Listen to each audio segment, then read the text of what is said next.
Welcome in for another episode of Sportslandia, brought to you by Golden State Lumber and our parent company, the Next Professional Athlete Platform. I'm Brian Slack. That's Ray Bradley. Hello, hello. Bit of a different episode. We have been dealing with, Snowmageddon. I was gonna say, some unfortunate weather. Really, In blowing. Portland, it shuts the whole city down. It really does, and honestly, we probably only got really like an inch, Yeah, maybe, it's not. maybe, It's maybe an not inch been and a half. much. No. But nobody knows how to drive in it, Nope. so everybody freaks out. And then it has Yeah. just been abnormally cold, so things Yeah. froze over, and uh, we decided to take the cautious route, just having Ray stay home today Yeah. instead of making the trek to the office. So I'm sure his dog's happy about it, and so is the He gas is. mileage on his vehicle. So uh, it's just a cold one today, so thanks for bearing with us right now. It's a little bit of a different setup for us. We're testing out a new software, so yeah, please just bear with us a little bit. Yeah. Hopefully, this is something that we can use going forward, especially when we have guests on. I think that's the big one. Yes, we are still planning on having a basketball guest in the future. It's gonna happen. Uh, It's gonna happen, especially with it's this. it's almost All Star weekend, so I think that's Yeah. the perfect time to bring in the basketball analysts that we have coming on. But we got to recap a couple of things we missed the last couple of weeks just because of work, the holidays, Life. just everything. Life, yeah, exactly. Life in general. But you know what? We make the rules around here, so it's okay. We can afford to miss a week right now. But the big thing that happened was the college football playoff, Yeah. January 8th. So it's been a full 8 days now since that game happened. I'm sure a lot of people have, for the most part, probably already moved on. But um, you know, I thought it was one of the more entertaining games. It was close. I thought it was closer than it Yeah. should have been. I don't know what your thoughts were on it. I thought with how Michigan sort of kind of took off in that first quarter, two huge 40-plus yard runs by Donovan Edwards, and you just think that Michigan was going to run away with it at that point. No pun intended, but it was just like two huge runs. Blake Corum is going to do what Blake Corum does as well, and those two Yeah. early touchdowns, you thought, well, Washington does like to throw the ball around quite a bit, but Penix looked uncomfortable the entire night.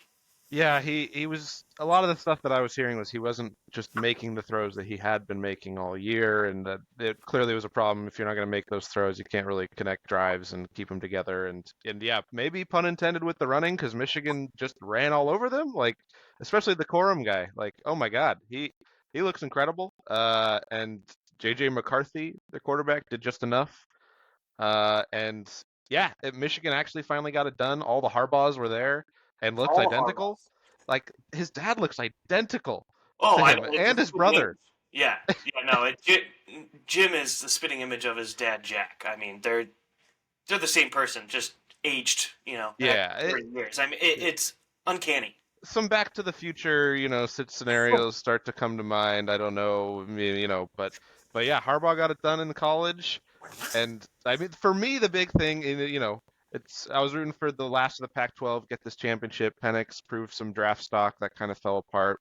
Michigan's been on the brink though of doing this for so long, and they get it done. But this opens up the coaching carousel. Does Harbaugh actually leave? Does he go back to the NFL? Has he completed this part of his journey, or is he just absolute chilling in Michigan and he can do no wrong? It's I don't know. Where do you think he's going to go? I think it's an easy fallback for him to go back to Michigan, but he also hired an agent. I believe it was Don Yee, and like you don't Oh, hire an agent to for a contract that was already offered to you for 10 years, whatever it was at Michigan. yeah. You're hiring an agent to feel and test out the waters in the NFL. I don't think he's going back to college personally.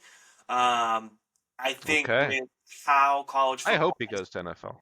I hope he does too. I think with how college has evolved though over the last 4 or 5 years, now the Sure. NIL is into it, the transfer portal, all that stuff. Yes. Where, I was listening to Jimbo Fisher talk about it. He got let go by Texas A&M, but Yeah. Big it's a contract full there. time job now though. Like it's not just football practice and you go home. It's you got football practice and then you gotta talk to your kids that are already on your team to make sure everything is okay. And then all right, somebody entered the portal, so now I have to Yep. call them at 10:30 at night because that's the only free time that I have to talk to this recruit to hopefully bring him in. And it's just like it never Yeah. ends. And The where recruiting grind fills up the off season pretty damn quick.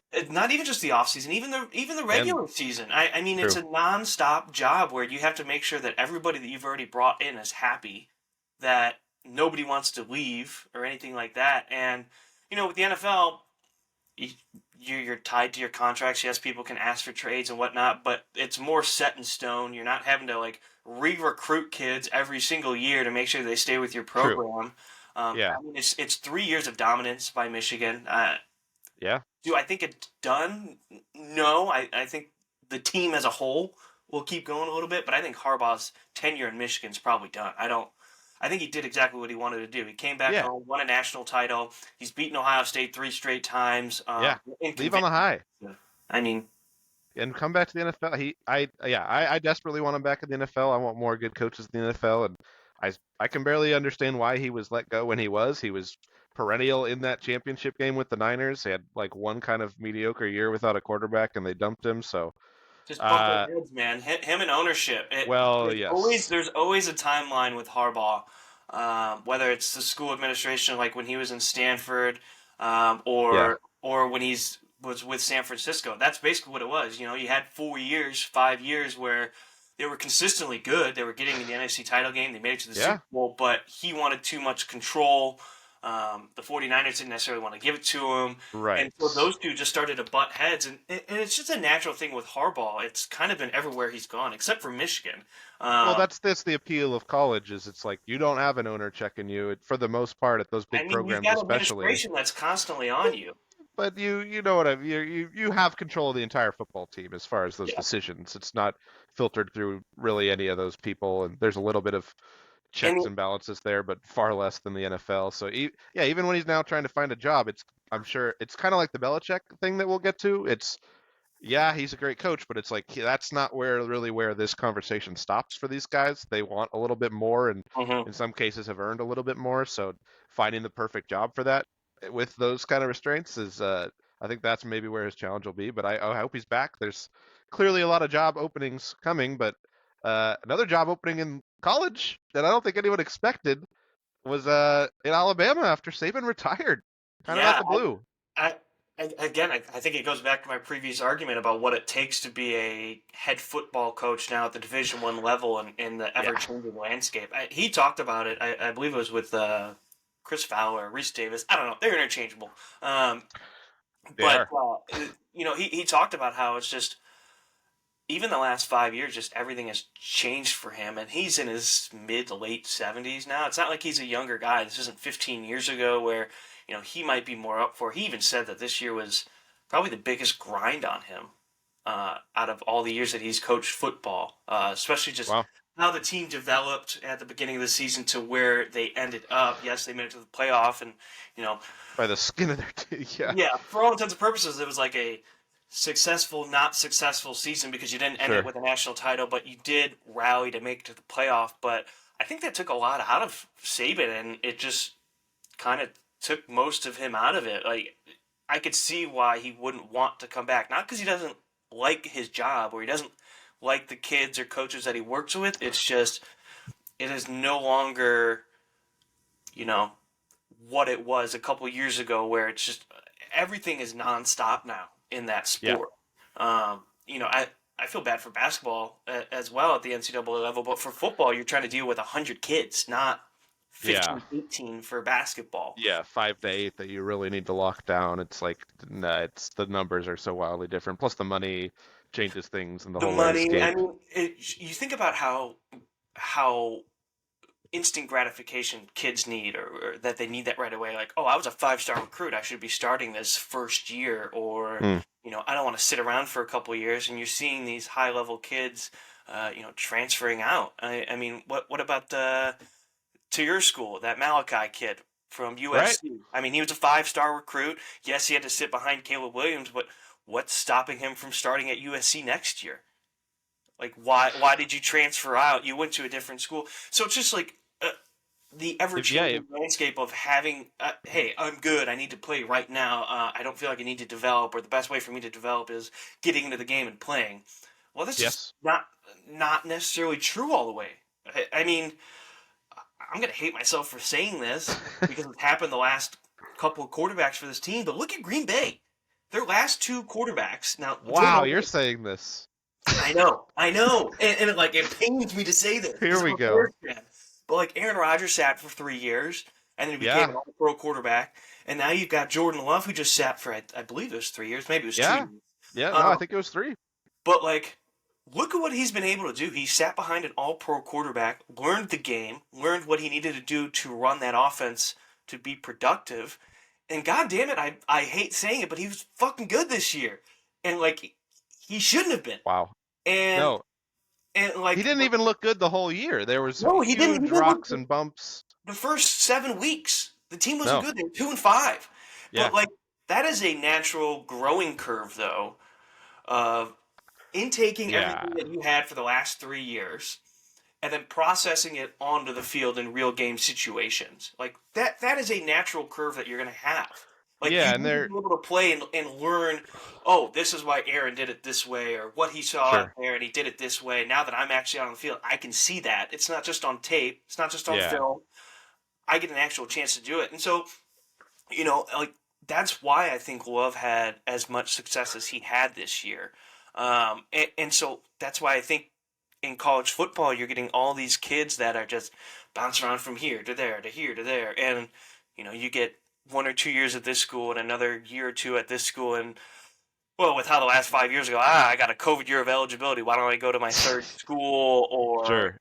I've got this fifth year of grad school eligibility because I redshirted. It's just like too much moving around. You're not Yeah. At that point, necessarily. you've got it's the thing with the rookie quarterback in the NFL. You start with 3 different offensive coordinators. It's tough to get into a rhythm. It's the same exact Exactly. thing if you're transferring and moving. It's just like And, what granted, it's going to be a case by case basis, but if you're a kid, it's just like, what do you really think this is going to be your best option? Or like, what did you do that made you commit to this person?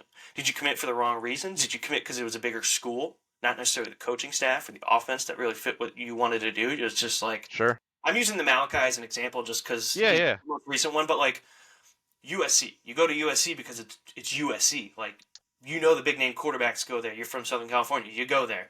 Um, Yeah. but like then you transfer out and you go to these other places, and it's just like, well, you're gonna get more playing time. We had in our fantasy group chats like, well, Malachi better just tear up the Mountain West then. Yeah. If we're gonna be that heavily touted and even this heavily recruited back into the portal, even though I mean he played limited snaps. I think he only played like Right. 10 snaps this year or something like that. So Yeah. limited tape, you're really putting a more gamble on yourself. And for me, like for Malachi, it's stay where you're at. I mean, it's Lincoln Riley, or yeah, right? It is Lincoln Well, Riley, but yeah, it it's is. I I think with just the feel transfer like portal, the thing. the offense is there that you've had the last couple of seasons, and like, do you not trust yourself to beat out the senior guy that's only going to have 1 year to play that sat behind Caleb the last couple of years? Like, Right.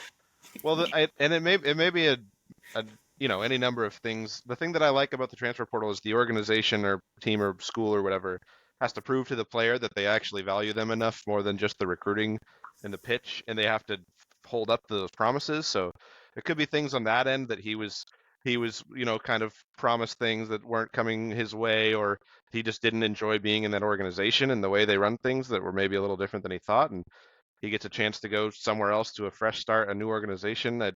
I love it because in the past it's like you sign a guy on recruiting day and it's like, all right, bud, take your seat. You don't have any kind of recourse. I am the arbiter of all of these things. So, yeah, it is. Nick Saban, great coach. I will say it's kind of like him to run from a challenge. So this is pretty on par. Great coach, great college coach. great Couldn't cut it college. in the NFL. Ran away when it got hard. Now college football's getting hard. I better retire. I'll leave it at that. I don't want to go too deep. I mean, But his first coaching stint wasn't necessarily his fault. I mean, well, maybe it wasn't his first NFL well, coaching stint. it's all because of that jersey behind you, right? That's Drew Brees over there, isn't that was the Well, yeah, whole that's why his most recent was the stint in whole the NFL didn't go well. thing. He thought Yeah, that Drew Brees, after his stint with the Chargers, wasn't going to be any good, after tearing We know his, how I that went. believe it was his labrum. But yeah, only a couple NFL records before he retired. No big deal. Yeah. So yeah, changing. I was going to mention, he was on the Brown staff with your boy. He was. They're good They friends. actually won, they He's won a few games. They could have made the playoffs. Not like yes, he had a bad run there. It yes. was just Cleveland was on the way out, really, before they moved to He's Baltimore. great coach. We've drafted tons of his players over the years because him and Belichick are good friends. They're tight. Um, so yeah, maybe he could join Belichick in Atlanta and be his defensive coordinator or something. We'll see. Could just be like another advisor for him. You Yeah, know that would somebody probably outside the literal family. So we'll yeah. see. But So, yeah, yeah.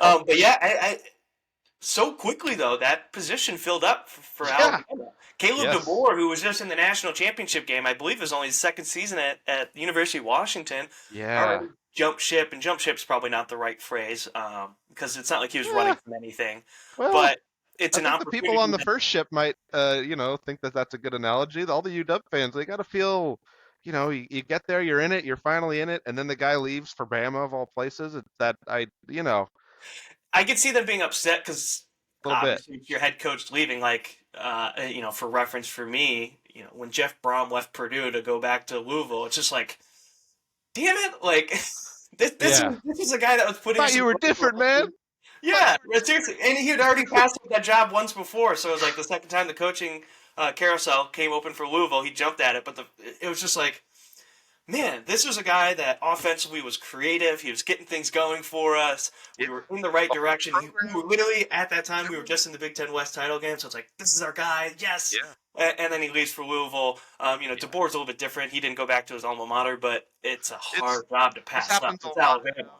It's the dream job. Oregon just had this with Cristobal, right? Where Oregon's coming up. We're doing great. We're doing well. Oh, I just got a 5-year extension. Oh, the Miami job's open. Well, I'm just gonna go do that. And then that hasn't quite gone as well as we've seen on some viral clips at end of games and situations, which uh, are That's pretty me talking mind about baffling. talk about like an all-time flip of the season after they were like 5-0 and then they didn't kneel the ball and their season just deflated after that. Yeah, The team was just not good. I don't. I I don't know how. Yeah, I don't know how you look at that situation and can trust, some of the decisions being made at that point. That's pretty basic Madden level stuff to be able to get Right. understood. So that's pretty tough. But yeah, Alabama gets a new coach already. It's the UW guy. Now they're gonna have to look for somebody. All the Pac-12 stuff and upheaval and the new conference. It'll be an interesting and no Penix. It'll be an interesting season next year for Oh, Washington as well. and I forgot to mention that they had just Cooper. signed the quarterback from Mississippi State. He was at the national championship game in a Washington jersey, and he's already back in the portal after DeBoer left. Wow. So, like, you thought you were going to have this, not this great grad transfer, but a solid quarterback to fill in after Penix left, and now he's back in the portal for the second time in under a month. Yeah. And questionably, you could probably think he's going to Alabama to follow DeBoer, or he's just looking for another opportunity. But man, it's just like hits keep coming for Washington this week. Now they did hire their new head coach. Did they? Yeah, they hired the guy from Arizona. I Okay. can't remember his name right now, but it escapes me. But he had a couple Arizona. good seasons It's this a year. basketball school. They are a basketball school, but they actually had a good year this year. Okay. Um, so What conference are they in now? Sorry. I think they're going to the Big 12. Okay, they're one of those. Okay. Yeah. Now I gotta look it up. I was just thinking of this. It would be great if, because that there's all these like showcase college Big games 12. for the draft, Senior Bowl, whatever the heck. Yeah, They should have like a Senior Bowl team versus a transfer portal team. Just to like showcase your skills, go out there, play a little scrimmage game, put it on TV. Here's all the guys in the transfer portal. Here's what we can do. That would actually be kind of cool. I'd be into that. I'd be into that too. I All just the can see scouts it show being up. I can see it being an absolute mess if one guy in the portal gets hurt, and then it's That's just the risk you take. that's This is the risk you take. You're like on the bubble. Like, is anyone gonna go for me? Okay, I'll go to this game. I have 150 receiving yards and 2 touchdowns. Now I'm at Ohio State. Or this. you get hurt. You're a Bowling Green. Yeah, it can happen. Yeah, Bowling Green. It kind of reminds me of the Pro Bowl though. Like people got hurt. Now you've got to change things around. We're not going to necessarily There's incentive make though. a There's no game incentive for the anymore. It's Pro just going to Bowl. be a couple of yard games that we can play, and that'll determine Yes. who wins, whatever it is. I I sure mean, dodgeball, whatever, build a snowman, whatever you yeah, want to do. I don't know if you remember this at all, but in like the early '90s, I want to say maybe mid '90s, there was a rookie Hmm. running back for the Patriots named to the Pro Bowl. Did tug of war in the sand towards ACL. He was never the same. What? So They were like, doing tug of war back then too? I thought the gimmicks only had begun recently. Okay, well, wow. that was Well, like I'm back out the on it. beginning They of the hurt my gimmicks. Patriots That was running part back. of that was the beginning of the gimmicks. Ah, Doing side things that led up to the Pro Bowl game because they have that whole week there that they usually oh, do good stuff God. for. Well, Um, it's coming up soon. I can't wait. But yeah. the Is problem is there there's anybody you're looking forward to for the Senior Bowl? By the way, no. Penix. I don't know. I don't even know who's a senior or who was going to play in I it. mean, I heard Penix is going to be there. I heard Bo Nix is going to be there. Bo Jaden Nix. Daniels. So like you've got three Those three. quarterbacks right there that are supposed to be high level prospects. Top three Potentially, rounds. yeah. We're And sitting at three. Jaden Daniels has been in my mind a little bit more recently, and I love Bo Nix. I've loved him since was he at Ole Miss or Auburn he was before at Auburn. Oregon? Yeah, you I, really I loved saw him, huh? I saw some random tape of him at Auburn and was very impressed. Like some random game, I don't really know, but I That's was just funny like, ooh, because that guy balls. And then he went to Oregon. And I was like, this guy's a gamer. He reminds me of Baker, kind of. he struggled a bit when he was at Auburn. His first Not in season, that I one think game I they watched. went to a bowl game, and then his second season was kind of about the same. But he really took off once he got to Oregon. They simplified some things for him.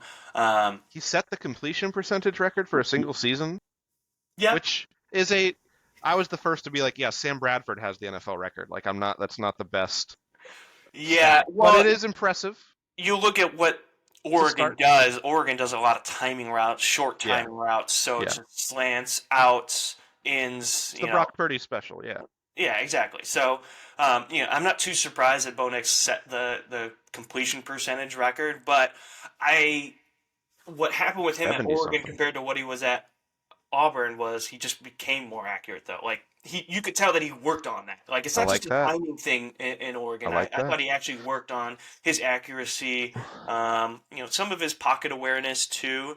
But Hmm. again, that not as much development on that because again, it's quick passes at Oregon, and you're not spending a whole Yeah, bunch of time in the pocket. But um, he yeah. I'd certainly love. improved his game. Like I honestly think his draft stock did improve Oh God, yeah. over the last couple of years. Because I honestly, when he was at Auburn, if he would have come out, I think he was a sophomore, so he couldn't have come out right Yeah, away. it But would have been like fifth round or something. I think he would have been later. I think he Yeah, probably would have been a very sixth, possible. seventh round, Very just because of possible. his inconsistency. Like Yeah, he just wasn't on point. Some of his passes were missing, and it feels like now he's one of the guys I was like maybe we take Marvin Harrison and get a Bo Nix in the third kind of thing. Maybe that's about yeah, where he is I now. I don't honestly know, think late that's possible. Or I seconds. could see him, moving into the second round, and maybe a Yeah, team seconds usually where they trading go. up to try to get him, even if it's not necessarily your solution for this year. Maybe you see something where, You do the Jordan Love, let him yeah. sit. I mean, you could do another Jordan Love situation. I don't know if that's just a Packers thing. If their organization is, it's just Honestly, I it's think so it is just a Packers thing. Every other because organization's they're the like only one that don't have an highlighting owner. They don't have an owner to be like, get this. My name is David Tepper, and I'm drafting Bryce Young, so he better start, or I'll fire my coach. It's like, yeah, maybe Bryce Young had sat behind Sam Darnold for 2 years, that maybe he would be like what Jordan Love's doing now. Because maybe if there's he so sat much. behind Baker for a year. I mean, Yeah, Baker's like great, man. Because there's just so much to learn, even off the field. All that stuff, I think, is the biggest stuff. You gain the advantage when you're sitting that whole year, because then you can like all the travel, all the dealing with being on the team, the expectations. You're around the team when they're losing and when they're winning, all that kind of stuff. Like it's similar to like the NBA, like Chet Holmgren right now. He was hurt his whole rookie year. yeah. Now he comes in and he's just like locked in and he's ready to go and he's already like a great contributor to a Here's top 3 seed in the West. here's an example I have for you. Love an And it might be example. you might be a little sus on it just because he's a backup, but he made this Ooh. point this year. It's Jake Browning. He's a guy who's a Oh my four-year God. starter at UW, so he Yeah. never had to sat behind anybody. And the first thing he said when he came in for Joe Burrow goes, "Man, this was the first time in my career where I had to sit behind somebody and learn, and I think I benefited the most because I sat." So because he could, Was he there this whole last year uh, or just is he a rookie? No. He's been in the league for a couple years, but he's Okay, bounced around okay. on some practice So yeah, he's been squads, used backups, and okay. but like he went from being a 4-year starter, so you're just like, all right, well, he's got game experience, but when it comes to the NFL, I think we all know things are a lot faster. The Yeah, tempo is up, and so yeah, sitting behind Joe, you see Joe processing things.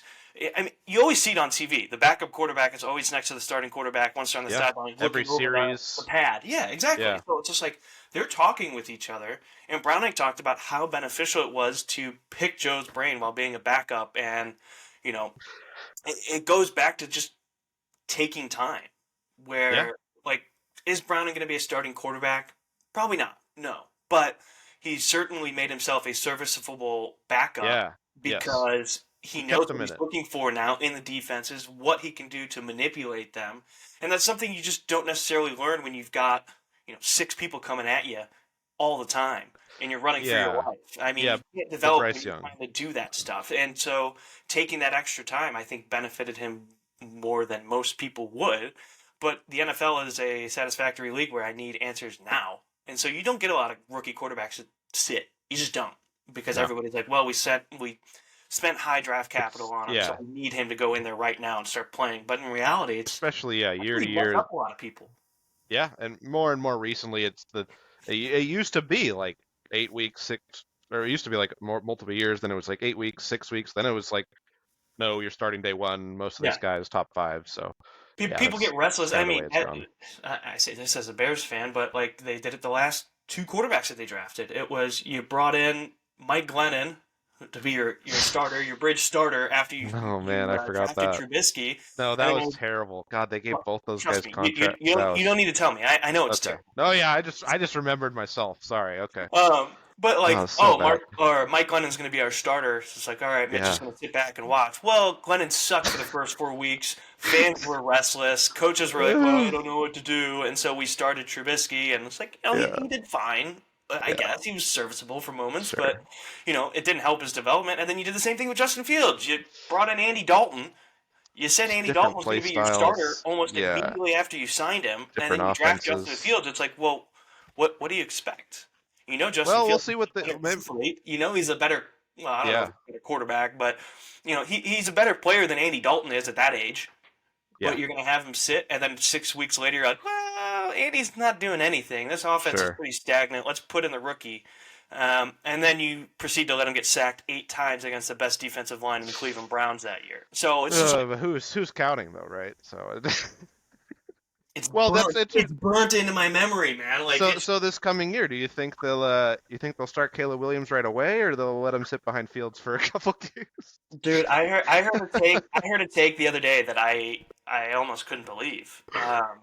Jim Miller was the former quarterback for the Bears. He was on the local radio station that I listened to back home Yeah. still. And he goes, I would not be shocked if they draft Caleb Williams and then still start Justin Fields. And I was like, that is the most asinine thing I've ever thought of. Not that I don't believe in Jim Miller, but it's just like, Follow uh, the Packers it plan. it doesn't, well, is it really following the Packers' plan? He's not an all pro. He's not a Super Bowl champion. He's not whatever it is. Not quite. You got to Uh, sign Aaron Rodgers.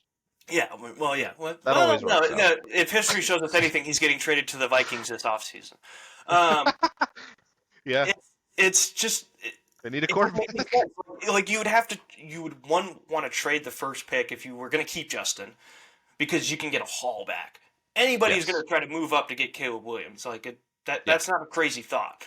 And No. then two, it's just like, what do you think is going to happen?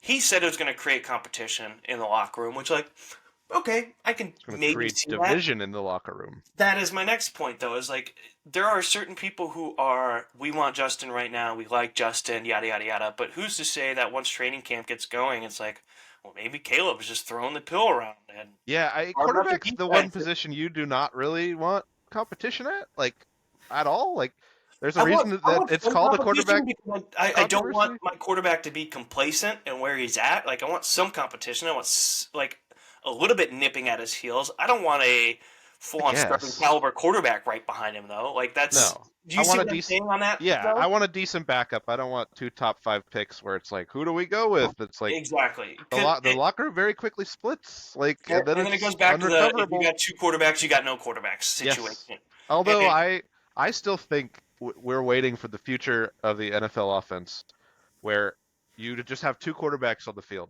a split Same time. shotgun, and you just snap it to one or the other, and We used both to are do that. mobile, and it's just like one could be a receiver or a quarterback, and then if Shanahan ever starts figuring that out, it's just game over. I say that for me. We did that in our youth football team. Yes, We put two yeah, quarterbacks back there that's in the shotgun. future. We're just like, who's gonna get the ball? I want Who to see that knows? happen in the NFL. I think there's crazy potential, even if it's just like a quarterback and a quick guy, and There you was don't a know who they're snapping it to. Like that enough can mess with the defense. there was a play like last week or maybe 2 weeks ago in the NFL where like a quarterback was almost under center or something like that, and the center still snapped it to the running back behind the quarterback. I don't know how it happened, but like it can be done. Clearly, it Yeah, happened. it Um, happens.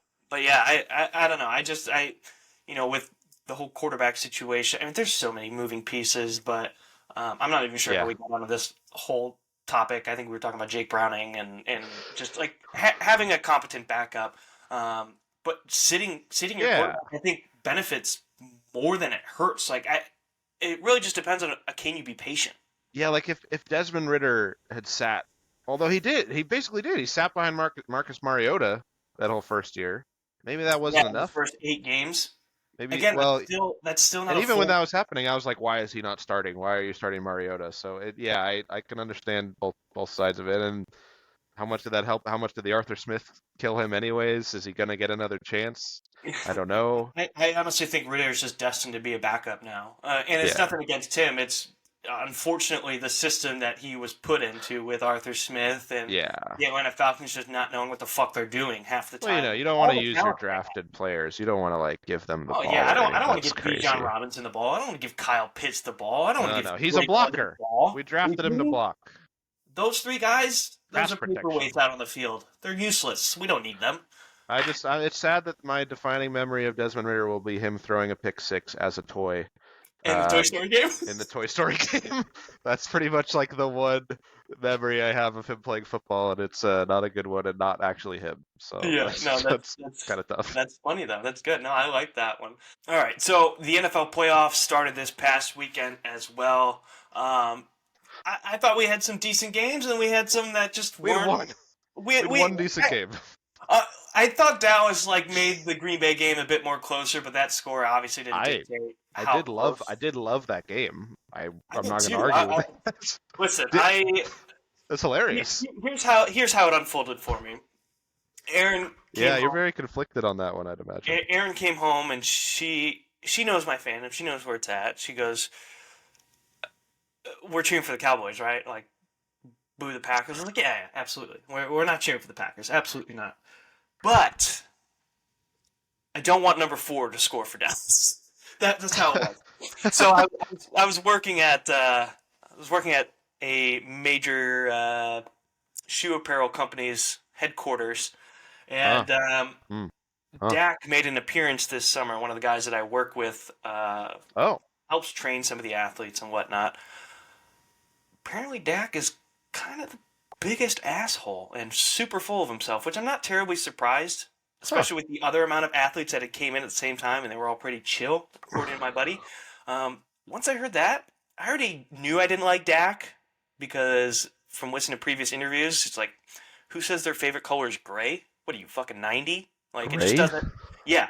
Yeah, pardon my take. Asked him a joke question right off It's the a red bat. flag. It was just like, "Hey, what's your favorite color?" And he goes, "Gray." I was like, "That's dumb. That's It's like, dumb. Not even is that maroon even a? from I Mississippi didn't even State. Not think that even was a silver. color. Not even Yeah. blue. Like gray. He went with gray. So I already knew he was What just a fucking fence perfect. sitter. He Yeah, right. choose black or white. Like, what are you even doing? Didn't make any sense. So, anyways, fast forward. My buddy's telling me the story, and he's just like, "Yeah, so we're all working out or whatever. Dak comes in Sure. with his group of people, and he basically." He's saying this, not me. He goes, he kicked me out of the gym. He's like, I don't want anybody in here while I'm working out, like doing all this. Meanwhile, there's Huh. I don't want to name drop here, but then there's And yet here people we like are. Najee, then there's people like King Henry who are also in the building, are super chill and talking, taking pictures. Dak was all by himself and about himself and not Huh. interact with anybody. Big red flag for me. So Huh. when he was on the field, I'm not gonna lie, I was doing the little Doctor Evil after a couple of interceptions. I was like, oh, what a Oof. shame for Dak throwing a pick six and Yeah. second interception, two Okay. interceptions in the Okay. same game. So I was very much rooting against Dak. Slightly personal for you. Okay. I mean, I don't have anything personally with Dak. I just, if he's going to be an asshole, you're going to be an asshole. I don't, that's not Well, personal. I just love my favorite thing is every year the Cowboys do something more hilarious to end their season, and it just Oh, always makes me so happy. And every this year. year was no except the last two were like very good in the last final plays that they had, where they were just like, what even is going on? That's not a real play. And now for this to just not even show up and get completely blown out of the game at home was just very funny. Oh man, I love it. America's team. Everyone loves to watch them lose. It's great stuff. Jordan Love looked Look good. good. Although You in look this game, it was like he was like kind of just throwing the ball in the air, and then the Oh, wide we open were we guy were would like pick texting it up. we were The Luke texting during the Musgrave game. touchdown, ridiculous. We were texting during the game where it was just like, I might have to trade for Jordan Love in our league. If he's gonna complete all these bullshit passes, he better do it for me at least. Like I'm not. Yeah. There were more impressive games for me for Jordan Love. This one, I think the Cowboys just didn't show up. I don't know that, but yeah, they're like slowing down and picking the ball up off the ground practically and walking into the end zone. Yeah, But I he mean, still had some good stuff. God, it pains me to say this. I don't know if he'll be He's a all good pro, one. but god damn it, this year he was pretty freaking good. And He's gonna be at the my Pro Bowl. feeling right now as a Bears fan, if they make it to the NFC title game, I might melt. I don't know. It's not looking good for me. Yeah. Internally, I'll be fidgety. That's They're Uh, such a young team too. That would be very annoying. But uh, they do have, I mean, we're getting ahead of ourselves, but they've got the San Francisco juggernaut. Like of all the teams left to play in the whole playoffs, they do have the hardest team, I would say, at least on their side. So you've got some hope there, but but if they win, like who's in front of them? It's just like they already at kicked the that, crap out of the Lions. yeah, at that You point, think Tampa Bay's a Super Bowl caliber team? Like I don't know. I don't know. I don't But like, know. obviously, it's a very big ask. We know the 49ers are If the it juggernaut in the if you beat NFC. the Niners, then yes, you're going to the Super Bowl. If anyone beats the Niners, they're going to the Super Bowl because I feel Yeah, like the I Niners are think going to we the Super all. Bowl. I mean, my prediction for the Super Bowl was Niners Bills. Yeah, even Um, before the Eagles crumbled. yeah, no, that I I was did that ESPN Pick'em thing, and that's yeah, that's what I picked the up. Niners and everybody else on that side at least. So that's a pretty tough matchup. But we're getting ahead of ourselves. Let's start with Houston and Cleveland. First game of Saturday, Yeah, midday Saturday game. Another great blowout. This was a good one. Joe Flacco back into a pumpkin, back-to-back pick sixes. The second of which was just about as bad as it gets. Textbook like steps in front of the throw and takes it the other way 60 yeah. yards. For Cleveland, you're in a tough spot at that It struck point because midnight. you're already losing by so much. You're just trying to Yes. throw And yourself back after the into it. first pick six, yeah, you're taking more chances. So yeah, Yeah, so the like, first one kind of killed him more. yeah, you hate to see it. I think we all Well, wanted to see the story of Joe Flacco maybe get at least another game. no, Just it was a fun story. We're yes. not even in fantasy season anymore. You don't even If worry I, about CJ Stroud. Okay. oh, but Um, I love CJ Stroud. I think there's a lot of people rooting for the rookie to get it. Youngest quarterback to win a playoff game, I think I heard, which is I think crazy. it was like the first time that a rookie quarterback and rookie head coach had like won a playoff game Yeah, in a long time. I saw they Um, put up a stat which it was blew like my Brett mind. Bryan, Mark Sanchez, and then there was somebody else that was like more recent. Okay, well, But at least he can be Mark Sanchez. Let's hope for that. well, I'm just Uh, saying those are the last like rookie yes, head coach. I know. But Uh, they put up another stat, I believe I remember it, which was quarterbacks to lead the league in passing yards per game and touchdown to interception ratio. And the list was Tom Brady and Joe Montana and CJ Stroud as a rookie. And it's like, skewed, what the hell? skewed. Missed 3 games. Didn't Well, play. nope. I'm just gonna mark that one down as a good stat, and no more I'm gonna need cherry for pick this one commentary for a on little that. bit. No, honestly, I thought he played a great game. Yeah, I think CJ Stroud is the real deal. For all the hand wringing and the angst that the Texans fans had last year at the end after they beat the yeah. Colts in the finale, I don't think it Karma could have works worked out. out any better for Yeah, you. the football karma saved him. You brought in a head coach that I think means business. He's a player's coach. Yeah. He played in the league. He knows what it takes to win in this league. And now you've got C.J. Stroud. And by the way, first year play caller for them. Yeah, down in Houston. and they So don't like, have Tank Dell right now either. Like, no, and they don't have that many like crazy weapons. Their defense has been playing well. Like, they're gonna be scary down the line even, and they're already here. yeah, The like this is. problem is, no, Go go ahead. ahead. No, No, no, no, no, no, no, no, you no, can go. no, no, no. Are we gonna get a I was head okay. off No, right no. now? Go ahead. Go ahead.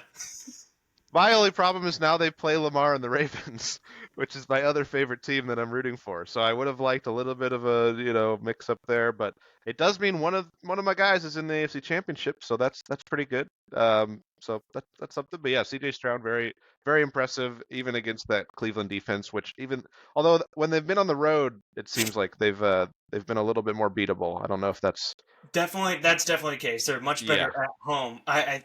The thing that was more encouraging for me is it Jim Schwartz, Jeff Schwartz, Jim Schwartz, yeah right? yeah yeah Yeah, yeah, the old Lions coach. yeah.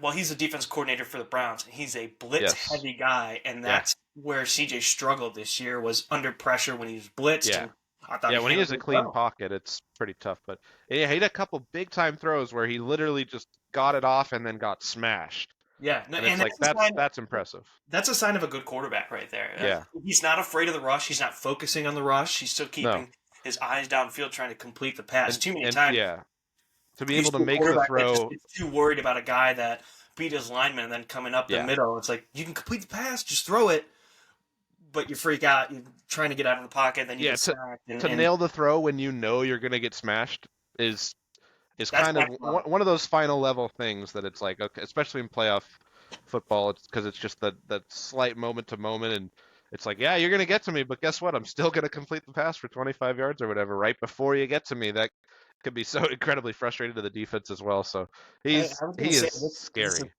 probably probably not my brightest moment, but I think it's more impressive that he's able to do that coming from where he came from at Ohio State, where you're getting five-star offensive linemen, you're not getting Yeah. a whole bunch of pressure in your face every Oh, single game. I watched that tape It's and it's a Ohio State. joke. You're one of the best programs, but then you go Yeah, to a team that, their offensive line wasn't great last year for Davis Mills. and they're Um, mostly hurt this year. They weren't that great, Exactly, but at here least he depth is wise. just manning up, delivering passes even with pressure in his face. I'm thoroughly impressed with what C.J. Stroud has Yeah. been able to do in his rookie season. I thought it'd be a little bit better than what Bryce Young did, but he's blown those. I say that from the Yes. beginning of the season. No, yeah, I agree. At the Uh, time, it was like, this or that, who really knows? And then it's just yeah, like, nope, this is actually not. he's Whether it's mountains situation or what better, we're looking at right now is a mountain of difference. So big time, it's yeah, big time. the home team wins there, and then Kansas City, Miami. This was the big weather conversation, one of the two Yeah, big I weather think games. we were all on the same page on this one. Miami, Tua, Miami coming to play cold. negative degree weather. They Tua just saying it's all mental. Not wearing Well, gloves. I would agree. Some of it might be mental for Tua, but I think there was some physical. Yeah, yeah, I see what you're saying. It's just, that's not a team that was equipped to play in the cold. They had a strong running game throughout the season, but it was more Yeah, it was zone scheme, not power running football, they where you're trying to didn't. get to the edge. They didn't go to Where it nearly enough. It felt like though. No, they definitely could have gone to it more, but I think that kind of plays into what their offense is, though. It's zone scheme running, Yeah, where it's you look at movement, Pacheco, you look at motion. CEH.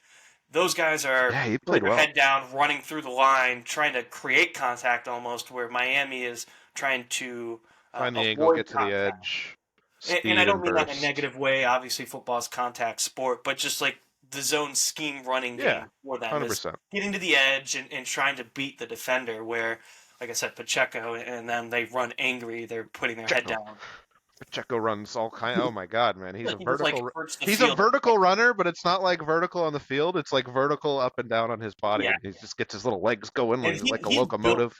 He's built for that cold weather Yeah, too. I mean, coming board from tough. Rutgers, like he's used to the colder weather, Ooh, love a and Rutgers guy. just I just thought he played a solid game. I didn't Yeah. think he was like a world beat or anything, but Oh, like the Chiefs he was got just built for that enough. type of game. Yeah, Rasheed Rice was really good for them. CEH was First like of all, he's playing about and the made only some. bright spot for that receiving core right Yes, yeah. I mean, yeah. Even Kelsey had a couple drops. He made enough catches that it ended up mattering. But, uh, yeah. I mean, CEH was playing minutes and made some plays, Great. and he was like dead in the water 5 weeks ago. I didn't think we'd ever see him again. Yeah, he's And lucky that Pacheco got hurt, that it could even get yeah, any playing and time. he worked back in. But yeah, he made some good plays for them. Pacheco obviously was just absolutely kind of running all over them. And there was just a lot of drop back, and Tua was like throwing straight up, and it just looked really. I was shocked that it wasn't like 20 carries for Mostert and 15 for Achan, and just don't even bother throwing the ball that much. And if there was anybody that was going to get the ball more, I thought it was probably going to be Achan. I think he's a bit more physical Yeah, of a runner than Mostert is. I didn't see a ton. I'm not quite sure why they. And it's not like the game was really out of reach until No, later it in the was because game. the Chiefs were getting field goals. It was constantly Yep. like right there. It's like you can just run the ball and. But yeah, I don't know. And now it's like Tua. It's like what are we? We're getting closer to extension. Are all these extensions max money? Is he worth the max money? Is he going to be the one quarterback that gets an extension, but it's just like kind of middling money? I don't know. It's harder to know. Are they? Kirk Cousins is a free agent. I threw out there that in our fantasy chat. Got I think some it. shaking of heads. I I don't think it know. falls more onto. I hate to say this because I don't want to downplay anybody, but I think it more falls onto what does McDaniels do? Like I feel like Tua is tied to Mike Yeah. McDaniels Well, yeah. and that He's offense. backed him like 1,000%. I would be surprised if he moved away from him. No, I'm not saying he would move away from him. I'm just talking about I don't think he would. Yeah. like the contract and what they want to do. I don't think you pay to a world beater money, but you like him Do in you that have system to? because he runs it though. I, Like I don't think you need to pay him $40 million a year. well, my question is just like, is it possible not to? Because pretty much every time the new guy comes up, he just gets more. It's not really a matter of who he is. It's That just needs to if you meet the change. level, then you set it above a little bit. Is he going to be one of the first guys who just doesn't quite get that? Is he accept that if he's not at that level? I don't know. I'll say this. I think Daniel Jones fucked up the market big time Well, because he shouldn't have yes, gotten the money that he got, and that sets a bad precedent on paying quarterbacks that but aren't worth that money. Now, even in Tua for the Dolphins, I think is worth the money, but I don't. more so than Daniel Jones, yeah. Yeah, definitely more so than Daniel Jones. But But even I don't think he's worthy of $45 million a year because I'm still worried about his health. Even though he played every single yeah, game this year, I'm still yeah, worried about his health. yeah. So that has to be a factor as well in trying to extend him. And And where is like he's limited in some areas. Like yes, if I you take personally don't Tyreek think Hill he's off worth it. that team, where are they at without Tyreek Hill? They're probably still probably a playoff team. I mean, if you sub They're in not a going to be Baker close. Mayfield-esque kind of mid-level guy, it's I think they're pretty much where they are. Like I don't a lot of that offense it's very similar to the 49ers and Purdy thing. It's like a lot of this offense could just be very workable with 10, 15 other guys. It's hard to then go to your quarterback and be like, "We're paying you more than 30 other guys." It's like, "But do you need to? Could you use to sign I, Kirk I Cousins?" I don't think you do. I don't think I it's like worth where it, I but I think we think they had may that with have the to. Cousins thing because Cousins didn't. He got all guaranteed money, but his contract I don't think was like the biggest of all quarterbacks, was it? At the time, yeah, It yeah, was. I thought it was like I'm pretty sure. I thought it was 80 million for 5 years or 6 years or I something like that. I believe at the time, well, I mean, because he went through the whole franchise tag thing, which may actually be where we're headed with Tua, potentially. It'd certainly be safer for them with all the injury stuff. It'd be harder for him, but I don't know. Maybe I thought at the time when he got that Vikings deal, it was like pretty huge money.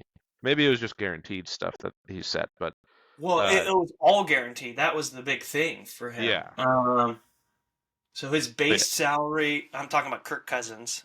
His base mm, salary in 2023 was 10 million.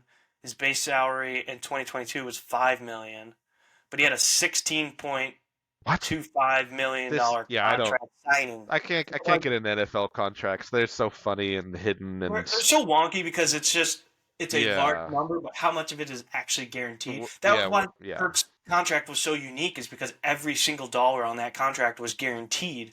Um, but that's why it wasn't a $400 million contract or whatever the fuck the biggest one is. $250 million for Josh Allen or whatever, and Right. 40 million a year. when it gets down to the end. I think Tua's worth 20, maybe 25 a year. Oh, he's getting 30 easy. It's just the way the market is. I don't think I. That's the key right there. Nobody's As the taking market, 20. that's what the market is dictating. But I don't think Yes, he's worthy of the and I full amount. and I agree. I agree. I just don't. I just think it's the money's going to be bigger than we think it is. Again, for me personally, I think it goes back to Daniel Jones just fucking up the market because you can't pay anybody less. He is the least I don't successful know. quarterback to get that large of a contract. I don't understand why I'm he got such a large deal for almost yes. doing nothing for the Yeah, most. I don't. They should have probably either. I They should I have don't given know. that money to Saquon, I can't. or at least Well, half that money to Saquon, I can't and then remember if they could they have given him the 5th year option or at that point just franchise tag him. I don't know, but no, what they did was they declined his 5th year. yeah, They I don't know put why you would do Saquon that. on a I don't know franchise why you. tag, and I then don't know why you Daniel would do Jones that. had a decent enough year. They wanted to bring him back. Daniel Jones is the definition of yes, I want a 5th year option. I still don't know if you're worth it. I mean, if you, I didn't think he's been worth it for a while, but if they still want I to know. convince themselves that he is, sure, I guess 5th year option, but don't actually sign the guy. Now they're screwed. Now they're Your nowhere, and thoughts? they have to pay him, and they can't get rid of him. Your thoughts on Tua's payday is kind of like what my thought is for Justin Fields. Everybody's saying like, well, he's going to be demanding $45 million a year. It's like, Yeah, no, well, he can demand it. Doesn't mean he's going to get it. And I two, think he would. I don't think that it's a. I'm trying to figure out the right way to phrase this, but like, you're telling me that you can't get a little less than that. Like, there's I very don't few know. people that are worth $40 million a year. It's just that's just how it But is. most of these guys aren't. But most of them reset the market. Like when Kyler was up, Kyler reset the market. They immediately regretted it, but it's just a lot of the times if you want to keep these Well, guys here's a happy follow-up or question. sign How them, many it's times do you boop think boop boop teams boop have boop boop boop. regretted following up by giving the next guy the biggest contract?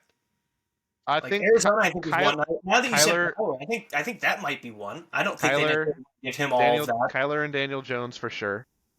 Um, Beyond that, I don't know. That was a serious question. I wasn't off the top rhetorical of or my anything like head, that. no, I Like, know off the top of my head, like certainly those two. Although you could still make an argument that Kyler's like fine. It's I think, and it actually sounds like they're going to stay with him. So that actually it might not be true. And I don't know, yeah, the Giants tricking themselves into Daniel Jones that was like might the be a, biggest mistake for maybe a them. whole separate thing. But most of the big ones, like the Mahomes, Lamar, Allen. Did Herbert already get one? I don't know. Herbert's I another think he got a big conversation. contract, but that's okay.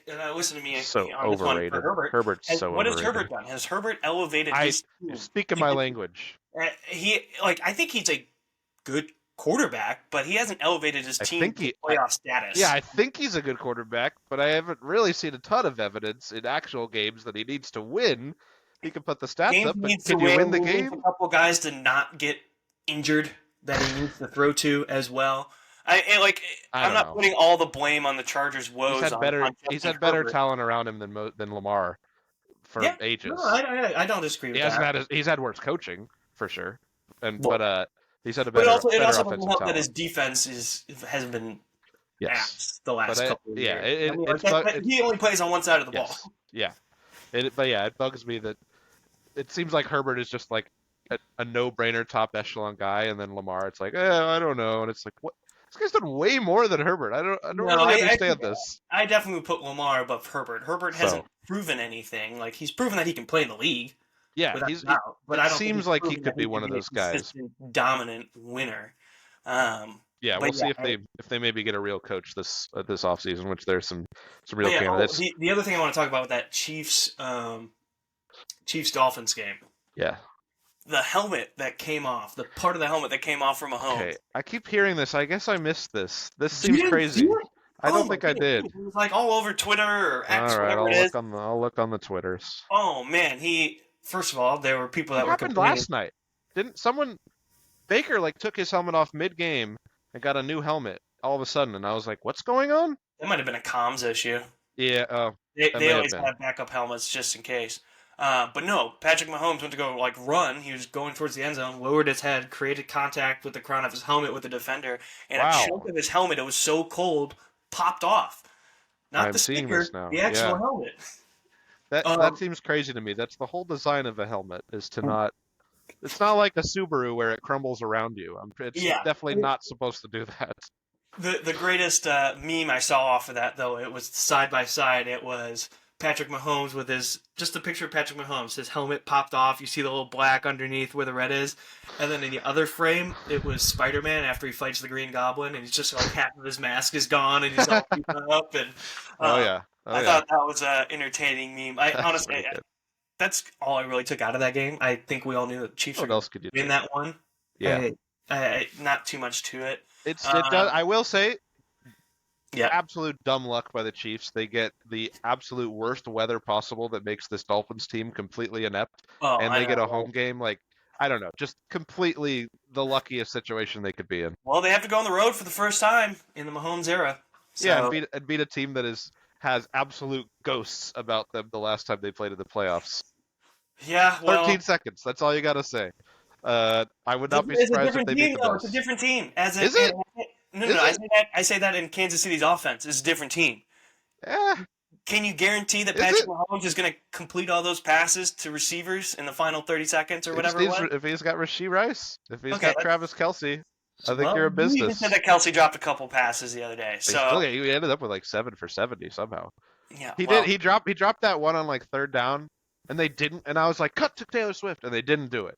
But then he catches one and they cut to Taylor Swift. I'm like, come yeah, they on, want to see her sober. I They don't want want to both see her. sides. No, I want both sides. None of this. Come I want a true on. representation. God damn it! Yeah, I want the and I want the but you just give me the good stuff. It needs you can't enjoy the sunny Also, days without some sorry, rain. little side note here. Anybody who's upset about like Taylor Swift being at the games, can you just stop Just about get a it? life. Who Like cares? It's fun. she's supporting her partner. It's good Like, fun. I love it. It's so yeah, like fun. my only gripe was when they were showing her like 50 times in a game. Not that she was Yeah. there, Yeah, and you so can cut it like down a bit.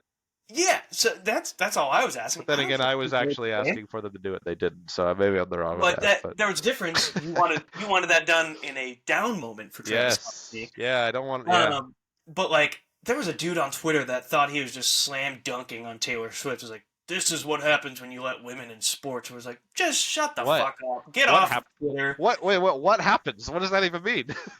What?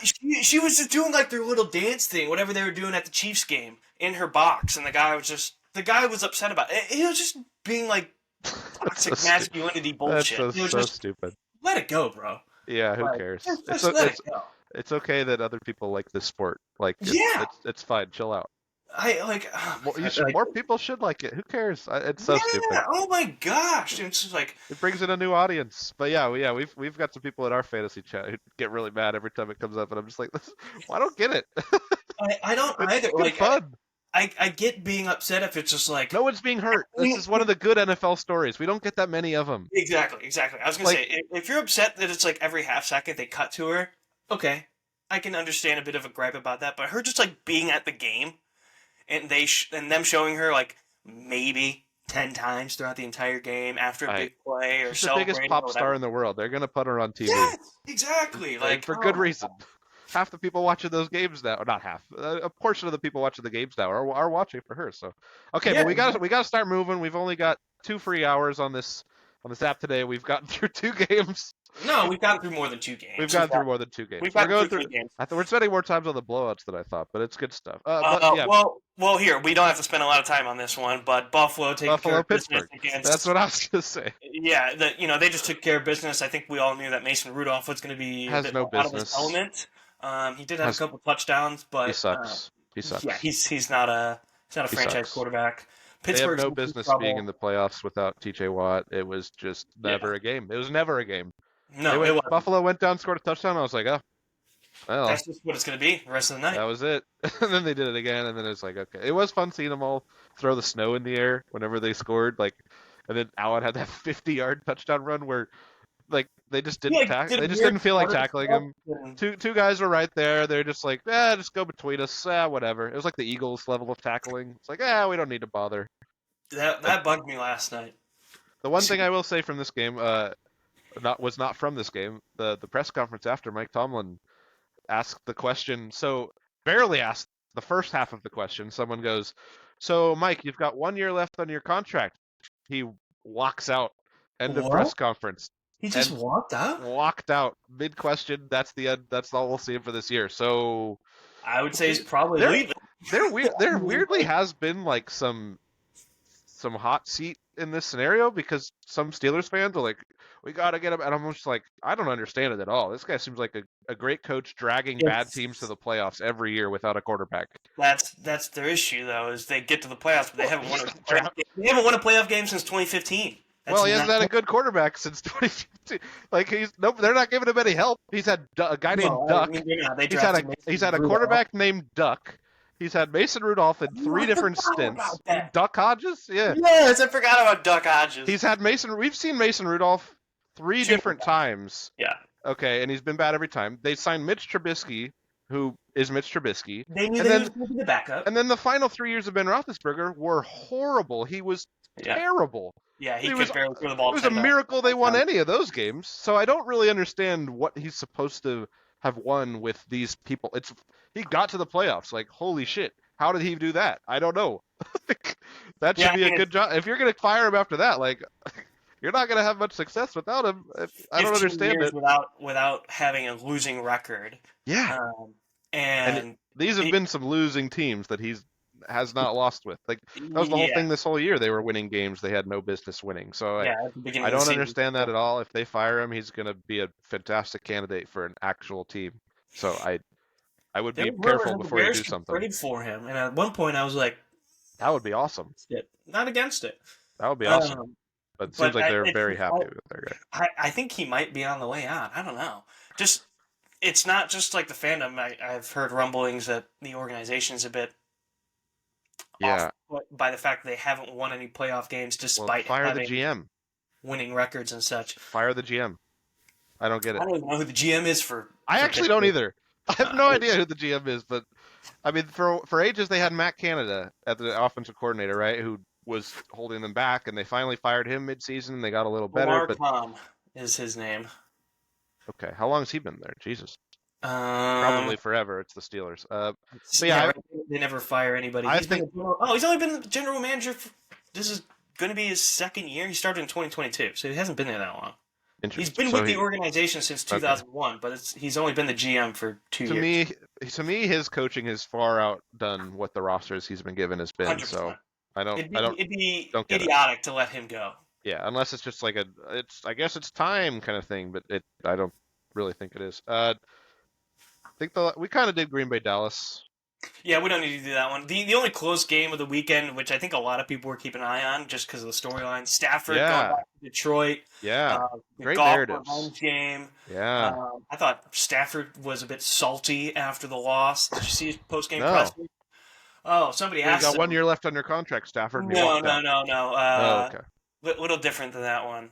You had 2 years left on your No, I'm kidding. He No, punched him in they the asked face. him, hey, are you happy for the city of Detroit for their win? You spent your first 12 years of your career here. Sure. Just kind of like a reminiscent question. Like, Yeah. you could have gave a flattering answer or whatever. He goes, nah, happy for the guys, though, for Detroit. That's about it. I thought that was a little disingenuous. I'm fine with that. No, I'm fine with it. He just lost the game. I'm fine with it. Yeah, I get in the heat of the moment being fine with that, but it's just like, you did spend 12 years of your career there. You're telling me you don't have like a little bit of... What more do you want? He gave you the win. He gave him the win. That's well, funny. Eminem begged him for it. yeah. That's my guy. So I definitely watched that video. He's as cringe as ever. Yeah. But I love him. And to talk about a game that weird. was kind of like pins and needles, the Detroit defense bending but not breaking multiple times. Yeah. When Stafford had the Rams driving, and they held him to field goals, and that was mainly the difference. I mean, you let in one touchdown instead of a couple of field goals, and you lose that game because it was 24-23. There was one kick that seemed to matter more than all of them, right? And I was working while this was happening, but they missed an extra point. Yeah. They lost by 1, right? Every time you miss those in the playoffs, it 1,000% is going to haunt you later. You want to know who the kicker is? He struggled for the Cowboys last year. It's Maher. Why? What? I'm pretty sure he's the kicker. Why did they sign him? That seems crazy. Didn't he lose the Dallas their entire playoffs? Yeah, he lost in the playoff game last year. Interesting pickup there. Okay, I don't know about Um, that. but But yeah, yeah, that so that was the one close game. It was pretty good. Jared Goff got his revenge. I yeah, I totally thought the Rams were going to get in his head and actually like beat them pretty good. I also thought Laporta was going to be out, and then I saw him catching a touchdown. So I don't that's a listen. gutsy performance by Don't him listen to me. because Yeah, that makes a you, huge difference. I thought he was going to be out, but that I makes a mean, yeah, huge you saw difference. that injury last week, and you're thinking Yeah, a month at least, like yeah. being conservative. like, no, he was back out there. He had a fat knee brace on, but it blended well with his uniform that you couldn't really tell. You But know, those tight ends with the big braces, they always look pretty good. I'm partial to them, so I think yeah, that could work. Gronk had the uh, bionic arm for half his career, and he looked good with it. yeah. So let's give a little prediction on what's going to happen. 4 games for this coming weekend. Yeah. First game, San Francisco, Green Bay. Who do you think in this one? Uh, San Francisco. I Yeah, I think can't really pick against San Francisco unless there's some real Jordan Love magic. But the problem is their defense, because San yeah. Francisco's going to keep up, if not go ahead. So It's kind of the same thing with Green Bay, like it's sort of been. They had spurts where their defense has been good, but you've yeah, also had spurts where their defense has been bad, where you've got Tommy DeVito and Bryce Young carving you up. yeah. So I think unless Purdy turns into an all-time pumpkin, they're gonna. And even if he's like a half a pumpkin this game, like they'll probably still win. So yeah, I yeah, would think it's them. I'm going San Francisco with that one as well. The other NFC game, Tampa Bay versus Detroit. My heart wants Detroit. I just love the storyline of it, of them hosting another home playoff game. But I just think Baker's got a little oh, magic to him. I don't know. I do too. I do too. They looked really good. They've got a lot of weapons. They've got a defense. They've got a quarterback. They looked good last night, and the biggest thing Yeah, was the biggest shocker for me in that game last night. Um, Mike Evans had 2 passes that were in his hands that he just didn't catch, which was uncharacteristic of him. yeah. And I think you make those catches next week in a controlled environment. I think the Buccaneers have the makings of possibly starting an upset right Yes. here against the Detroit Lions. Yeah. If I had an upset pick for this week, I think that's where I would end up landing. That one seems pretty close to me, and it's still ingrained in me to be pretty hard to be like, yeah, the Lions are the favorites and they're going to win this playoff game. Like I still haven't quite turned the corner on Yeah, that after years of watching them. So I yeah, Tampa Bay scares me a little bit more. They've been there before. They just play pretty good football. So I mean, it's hard to tell because the Eagles were helping them quite a lot. But yeah. yeah, I think it might go that way. Don't let Chase hear this podcast though. All right, No, no, no, we don't need his head getting any bigger. no, Let's no, move no. over to the AFC side of things. Baltimore is hosting the Houston Texans. We kind of alluded to it earlier. I think it's going to be Baltimore. I think just This the is veteran hard. group My heart. of Baltimore will take advantage of the young guns that is the Houston Texans. I I That's just what I believe. I think Lamar is just going to do a better job yeah. than what Flacco would have done. I think That's all. I think it'll be Baltimore. I want it to be Baltimore. I'm a little scared that it might not be Baltimore, but because I mean, yeah, Houston's gonna score. They've got a good quarterback. The thing is, like, maybe I shouldn't say that. Baltimore's defense is right up there with Cleveland's, and they're gonna be at home. So if they've got their guys, they can make it pretty tough on him with Roquan and Patrick Queen and Kyle Hamilton and all those guys. So I think that'll be interesting. I just if Baltimore's able to kind of do what they've been doing on offense and control the game, if Baltimore's ahead in this game for most of the time, they're going to be right where they want to be. And yeah, I think Baltimore takes it. Here's a weak storyline. Weather. It's also not going to be indoors for CJ Stroud like it was last week. They're going to be in Baltimore. I'm Right. not quite sure what it's supposed to be like at the moment, but But yeah, January um, football. Yeah, January it, football, yeah. I mean, the Raven he's style used of to it in a offense sense fits because he that played well. at Ohio State, so it's not like he's playing in the cold for the first time or anything like that. So, uh, just something to keep an eye on. I'm not.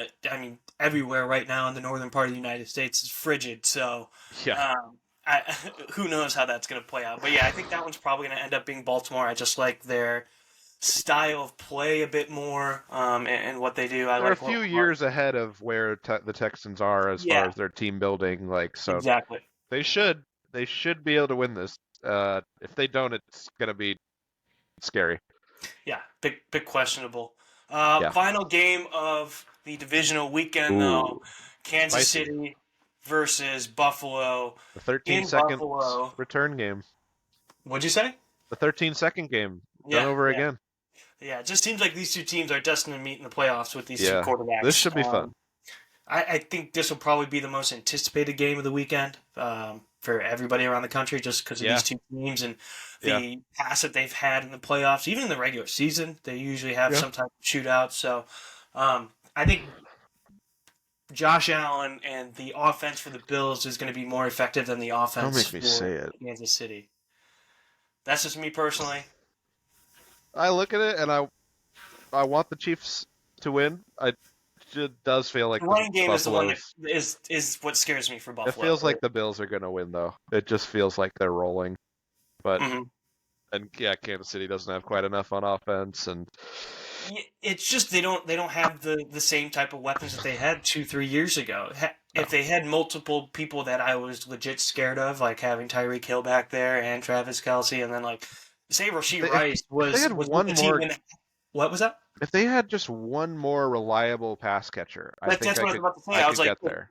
if you had Tyreek Hill, Kelsey, and then if Rasheed Rice was what he was now, if he was like with the team then, like that makes that team so much more dangerous. Three different options to legit Even go to. even if Sky Moore had panned out, like if you got Rasheed Rice and Travis Kelsey, and then if a Sky Moore or so I don't know, Justin Watson or MVS, it gets pretty scary at that point. But if Yeah.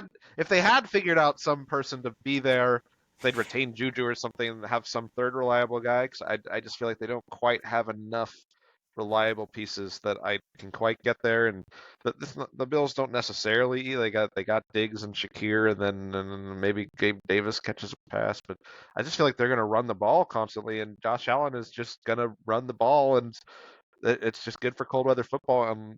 If they remember to kick the ball off in bounds when they should, then they probably will be able to beat them. But that's a pretty tough decision, I guess, because they've fucked it up multiple times. But we'll see.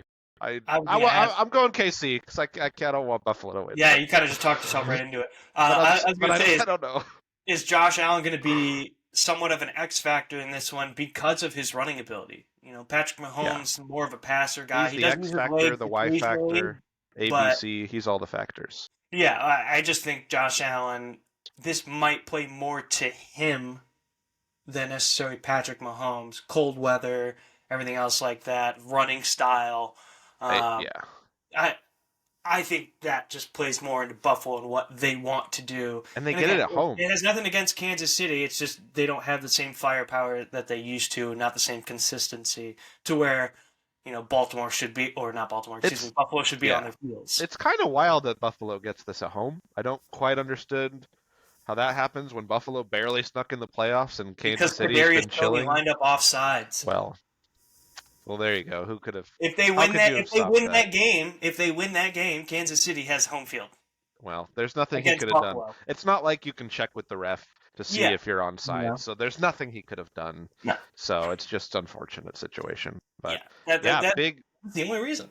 That's the only reason. But yeah, big NFL week of playoffs. We should mention real quick uh, the coaching stuff. Bill Belichick parting Yeah, ways with the Bill Pats. Belichick is gone. It's Pete over. Carroll is Gone. gone as well. Which was Two big names. shocking. I still don't really understand unless it's just like an age thing or something because they it seemed like when they had Pete and Russell and they chose Pete and then it worked and they played well last year and now they're firing him or keeping him in the organization. So I don't totally understand that one, but the Bill Belichick one is obviously pretty momentous and huge. He's still clearly going to want to coach. He's already interviewed with Atlanta, which would Yeah, be actually hilarious and some other things. And the Patriots have already hired I, a new I saw coach. I saw a tweet this morning. It was a mock interview question. It was like, so Bill, could you talk about a moment Yeah, I when you saw this. overcame some adversity in a big game? And I was like, Yeah, yes, I have done that. Nora Princiotti, former Patriots reporter. Yeah, that was fantastic. Uh, the Patriots already hired a new coach, Gerard Mayo, Yep. the guy in waiting. Apparently, it was in his contract that they restructured That happens this a lot last more offseason. than people think. Yeah. So it was like that's how they kind of got around having like the Rooney Rule and interviewing all these different people. It's like nope, already picked him. So yeah, Gerard Mayo's already in. There was a moment where I was thinking about Mike Vrabel, pretty similar candidate, but he's already proven himself. But I like taking a shot on Mayo, internal guy, is going to be the youngest head coach in the NFL. which is kind of crazy. It's And wild. Go from Bill so Belichick to the youngest head coach. yes, so I'm excited to try things out, and if it doesn't really work, then you boot him in 2-3 years. But if it works, you set yourself up for the future for a long time, and it's a potential kind of D'Amico Ryan similar to that kind of hire of a rah guy who works with the defense. Is D'Amico Ryan work with the defense? I don't actually know. Yeah, But yeah. Mayo, Well, yeah, he's a defensive sure. coach. Yeah. I couldn't tell which way he leans. So yeah, but yeah, we'll see how it goes. I'm excited. They hired him before a GM, so that might got some wrinkles or some I slightly mean, less candidates who, if you don't get to hire your own coach, maybe you don't want that job. So I'm curious where that ends up going. yeah, I'm like on the fence on that type of thinking where, had New England, this is strictly hypothetical when I bring this up, Yeah, but had like New England brought in Jim Harbaugh and then went for a GM, I'd find that a bit more understandable because Jim likes to be more hands-on on yeah, some things, and so you want yeah, them to work together. yeah. Where Mayo is a bit more I don't new. think. Yeah, I don't He's think going he'll to be have raw, player and I don't personnel think he's control. necessarily going to be doing the day-to-day, implementation of what guys he wants on and off the team, like what Belichick was doing. I know Belichick was doing both jobs, but Yeah, he's not gonna have personnel control. yeah. I'd be So shocked. when you bring in a GM, you're really going to want to make sure they're on the same page. That's the biggest thing. So Yeah, I think you're not going in at the same time, like my hypothetical with Jim Harbaugh, and then you hiring a yes, GM. It's going to and be a difficult situation. You're going to have to find the right person who's willing to work yeah, with that Mayo and go through the that's what I growing mean. pains It with a they first-year head coach. Yeah, they kind of narrow their candidates there, but they very clearly wanted it to be with Mayo, so I don't think they're as worried about that. But yeah, in a blank scenario, like 1,000% you should hire the GM first, and then he hires the coach. But yeah, it's sort of a unique scenario. The only other thing I wanted to mention is it is it potential that Mike McCarthy or Nick Sirianni might follow in the wake of these coaches who are out of a job, because those were not good finishes to their playoff runs, and I don't know. Dallas has been a place that's floated as a Belichick place. I don't think that really makes a lot of sense because there would be no player control, and Jerry Jones doesn't want a real coach. He Well, hasn't wanted Jerry one for Jones, Jerry 15 Jones years. and Bill Belichick have a relationship from the past. Do they? They do. When Bill got let go by the Browns, he lobbied pretty hard to be with Jerry Jones in Dallas in some capacity. Interesting. And Jerry Jones has remembered that from the past. Now, does that mean that's going to happen? No. But they Yeah, I do don't have really a see it. relationship that they have talked about it in the past about Sure. coaching with the Cowboys. I don't see it. Jerry Jones wants a stooge so that he can be the coach. So whenever that stops happening, maybe they'll be relevant. But yeah, I don't even see them firing Mike McCarthy. Like they had Jason Garrett I for do. 10 years, and he's the worst coach I've ever seen. So I I don't do think because they'll do Jerry much. Jones has never really been that high on Mike McCarthy. I don't think. Like he brought him in because he was a coach Yeah, that had won a I mean Super Bowl, maybe but that I could be don't. a Harbaugh. I feel like Harbaugh would I don't want more think Harbaugh control. will go to Dallas. I think That's Harbaugh's probably wh- going to San Diego or Los yeah. Angeles, wherever the Chargers. I don't really see. I don't know who. I feel like if he had somebody he could go to, he would fire him pretty quick. But I don't know that he does. So I don't know if that Yeah, happens. The I Sirianni thing do is think weird that too. I think McCarthy's probably out. Sirianni, I could also see being out. It was a pretty big collapse the last month and a And half. there is also the element with him of like, what exactly do you do here? Because you're not an offensive guy, you're not a defensive guy. You're like a team morale, rah rah, get them ready to play guy, and the team hasn't been ready to play for the back half of the season. So what's going on? So yeah, that could be a weird situation that changes quickly as well. But I think who it comes in tells you there? like the state. They Here, fired here's Andy Reid when he was still like doing well there, so it's well, here, happened. I'll give you two examples. Both of them are Bears. Lovie Smith was 10-6. They fired him. Still They does. Yeah, that one's they, still they wild. missed the playoffs, but he was consistently there and had them having winning records. When was the Yeah, last time we had double-digit wins, or how many double-digit winning seasons have we had since we yeah, fired him?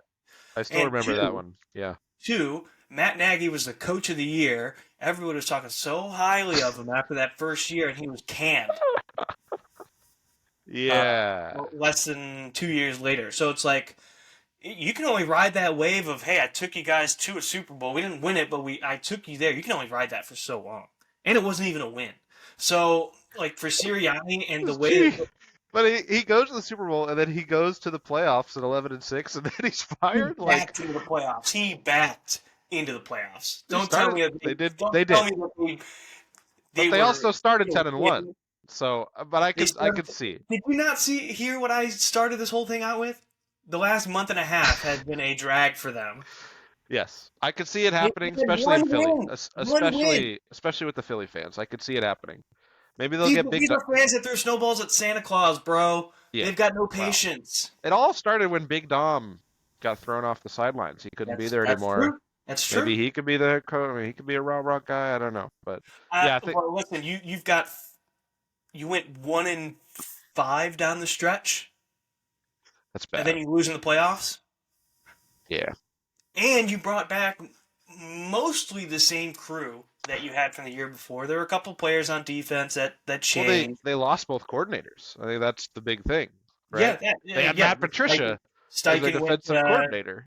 Steichen went to the Colts. I forgot where their defensive coordinator went. If you make Matt Patricia your coordinator, you should probably lose your job. It happened to Belichick, then it probably should happen to Sirianni. I don't know what to tell you. Was he a bad coordinator defensively before he switched to offense? Not Yeah, afterwards, but yeah, before that. Was it? yeah. I'm Well, asking as a New England it's fan. hard to differentiate where does the coordinator stop and Belichick pick up, but he was the defensive coordinator when we gave up 40 points to Nick Foles on defense. So that's pretty much my lasting memory of him. And a lot of those defenses through those years were not as good. So I've always blamed him for that Eagles loss. That and the mysterious Malcolm Butler benching that we somehow still have never had an answer to, which is kind of crazy. That's just Is he doing anything now? never come out. No, he's retired. He's been back around. He was at like one of the Patriots Hall of Fame signees this year, and it's just like that story's never come out, and there's never been an explanation, and it's bizarre. And he was our one of our best top two corners that whole year, benched the whole game, and then yeah, Patricia. So and then obviously he was bad with Detroit, and he kind of, in my opinion, ruined Mac Jones. Although Bill O'Brien might share some of that blame this year. He hasn't been that much better, but yeah, he's not good. He's not good. You can blame him for the Mac Jones situation. I'll allow it. It's like 70-30, 60-40. But yeah, that's kind of it for NFL carousels, real NFL. But we got some sandbaggers. We continued it to the playoffs. Well, Sandbaggers, yes, we did. yeah. Maybe some Fuck. of us didn't get the memo that we were trying to sandbag Yeah. because some of us Well, picked some really good I thought players. Mason Rudolph would do nothing. He put up 16 points, surprisingly. Sort of I thought okay, Dallas' yeah. defense was going to be a little better, but apparently not. But No. yeah, so I just got absolutely obliterated. You already tallied up all the scores. I had like 96 points, and you had what, 60 something, if that? You had 93.5 and I had Yeah, so 56.1. you had 56. Big notes here. Yeah, you had Aaron Jones at running back, which Yeah, kind of it was 28.7 for Aaron I Jones. think going into Monday, like my team barely had more than Aaron Jones alone. So yeah, he was your biggest scorer. Devin Singletary did quite well as well. Kate Otten. Your lowest scorer was Sanders, 1 point. Jamison Williams, 2.9, pretty good there. I went Jared Goff, Jerome Ford, DeAndre Swift. Diggs was my big one that I was like happy about. Yeah, MVS, but none of my guys other than my quarterback went into double digits. So I was pretty happy with that. And yeah, you had Aaron Jones, so that wrapped it up pretty quick. But Yeah, but and you don't really have to. Well, you have to find 3 new people. oh well, I was almost thinking like we're wiping it clean and fresh drafting. Oh, I was keeping it as is, as Really? the rules that we had during the regular season. You had to keep whoever's still in unless they get hurt, and then you got to pick up people elsewhere. I So mean, like, I'm sort of fucked with Aaron Jones again. But if you want to redraft, sure. we could do that. It just becomes a limited pool because there's fewer teams. So I just figured you All right, keep. it makes who you it already have. quicker and simpler if we just redraft the guys who are out, I guess. So we'll keep, if you still have guys playing, we'll keep those. So, well, that means you keep Aaron Jones. Are you sure you want to do that? That's what hey, listen, I'm just playing. Actually, I like these rules. These are good rules. No, you've made a good point. You win. Good rules. Yeah, I didn't think I'd have much of a fight out of you. I just figured we'd keep it the same way that we had it during I agree. every year. Well, okay, that does mean I'm staying with Jared Goff. Yep. So you need a new quarterback. Well, I need hold a on. new quarterback. Yeah, let's just go through it. Whatever. Who do you want? I don't have a quarterback. I'm just gonna do it. I'm just gonna pick CJ. Stroud? Yep. Oh, you're in trouble now. Okay, this is not going well.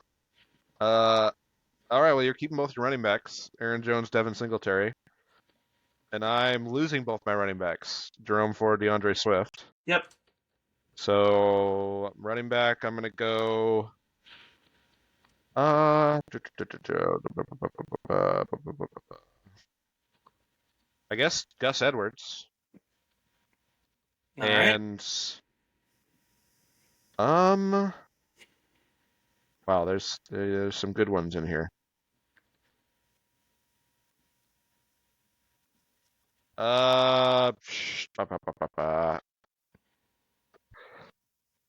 I don't want to go Pacheco. Let's do it. Maybe I'll go David Montgomery. You're gonna go David Montgomery. All right. Can I do that? I'll do that. That'll be fine. Receiver, I'm keeping Hold on. I Stephon. still got to pick, bro. I Yeah, still got to pick I a was gonna receiver. I was gonna probably give you the first. I was just going through it. I mean, I Well, don't you even. don't even need to pick a I have receiver. Stephon Diggs and MVS. So who do you want? Yeah. Well, you Well, already you, have. you you're keeping Jameson. Yeah, I got to keep Jameson because he's still on my roster. He was one of your best or worst players. Yeah, he was one of our worst players. You're right. I think I'll go Gabe Davis. Is he playing? Is he not? Did he not play the other day? I I thought don't he did. know. I don't know. I know he was working his way back from an injury, but I don't know if he is playing or not. I thought he did. Hold on. Possible. I don't really remember seeing him. He was pretty good. He's He boomer wasn't as bust. questionable at the moment. So, So he didn't play the um, last game. Okay. like I hate to take Shakir. I think Shakir's like the third. My memory on like how deep their wide receivers go is not great right now. Yeah, I mean he is the other one. All right. Are you cool with me just taking Shakir then? Because I can't think of anybody else off It's, there. it's weird though. If Diggs does come back, then I don't even know who is the two there. Is the problem? Here, I'll take Shakir. If Davis comes back, I'll take Davis. Is that fair? Sure. But if Davis doesn't play, then I take Shakir. Yeah, yeah, Okay, yeah, cool. yeah. That's cool. You're sticking with Kate Otten at tight end. I have to. Still in there. So I'm going tight end because I had my guy Durham Smythe, who produced again by not producing. Uh, Yeah, right. okay, sorry, I'm trying to remember who's playing. Well, I'm not going Brevin Jordan. Holy cow, that was a good play by him. Although he's the backup, I guess Dalton Schultz is the starter. They had two touchdowns from tight ends from Houston. Okay, and from Buffalo. Yeah. Uh, I'm not going Kelsey, not going Kittle. The Green Bay tight ends are really good. Detroit's tight end is incredible. Okay, hold on. This actually might be tough.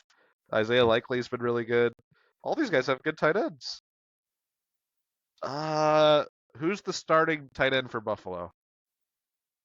Isn't that Kincaid? I'm asking you. Okay, I think so. They kind of, I don't know. They interchange them, so like Yeah, they use them a lot. I don't want to go against my own guy though. I can't do that. I can't go Laporta. Fuck. Uh, I'll go Kittle. You're gonna go Kittle? Yeah, they got too many weapons. I'm just gonna hope they go to other weapons. I don't love it. I feel worse about going the Green Bay tight ends because they're good and they use them. Yeah, but they split them up is the thing. I've made my choice. Okay. Um, Kicker. We both need Kicker, I'm gonna pick kickers. up Badgley Who the from fuck the is that? Lions. Okay. Uh, yeah, uh, I'll pick up Houston's kicker. What is it, Miami Fairbairn or something? Fairbairn, I think, yeah. He missed one the other day too. And then I have to pick up a new defense. And I have the Packers D, which is great now. Wait, they're playing the Niners. Yeah, no, that's a good one. Oh, let's go. Hmm. I'm Yeah, I into don't that. know who to pick on this one. Defense. Tampa? Oh, That's what I was thinking. But it's in Detroit. Jared Goff KC? plays well inside. Chiefs? Chiefs get to the quarterback sometimes. Yeah, you know what? Fuck it. I'll go Chiefs. I'll go Chiefs. Just That's a good because I one. think Josh Allen is going to play well. Yeah, he may have a couple Josh Allen moments, I guess, but he's had less of them recently. Okay, so our new playoffs are set. All right. They're all good. Is this just like a weekly score then? Reset at 0?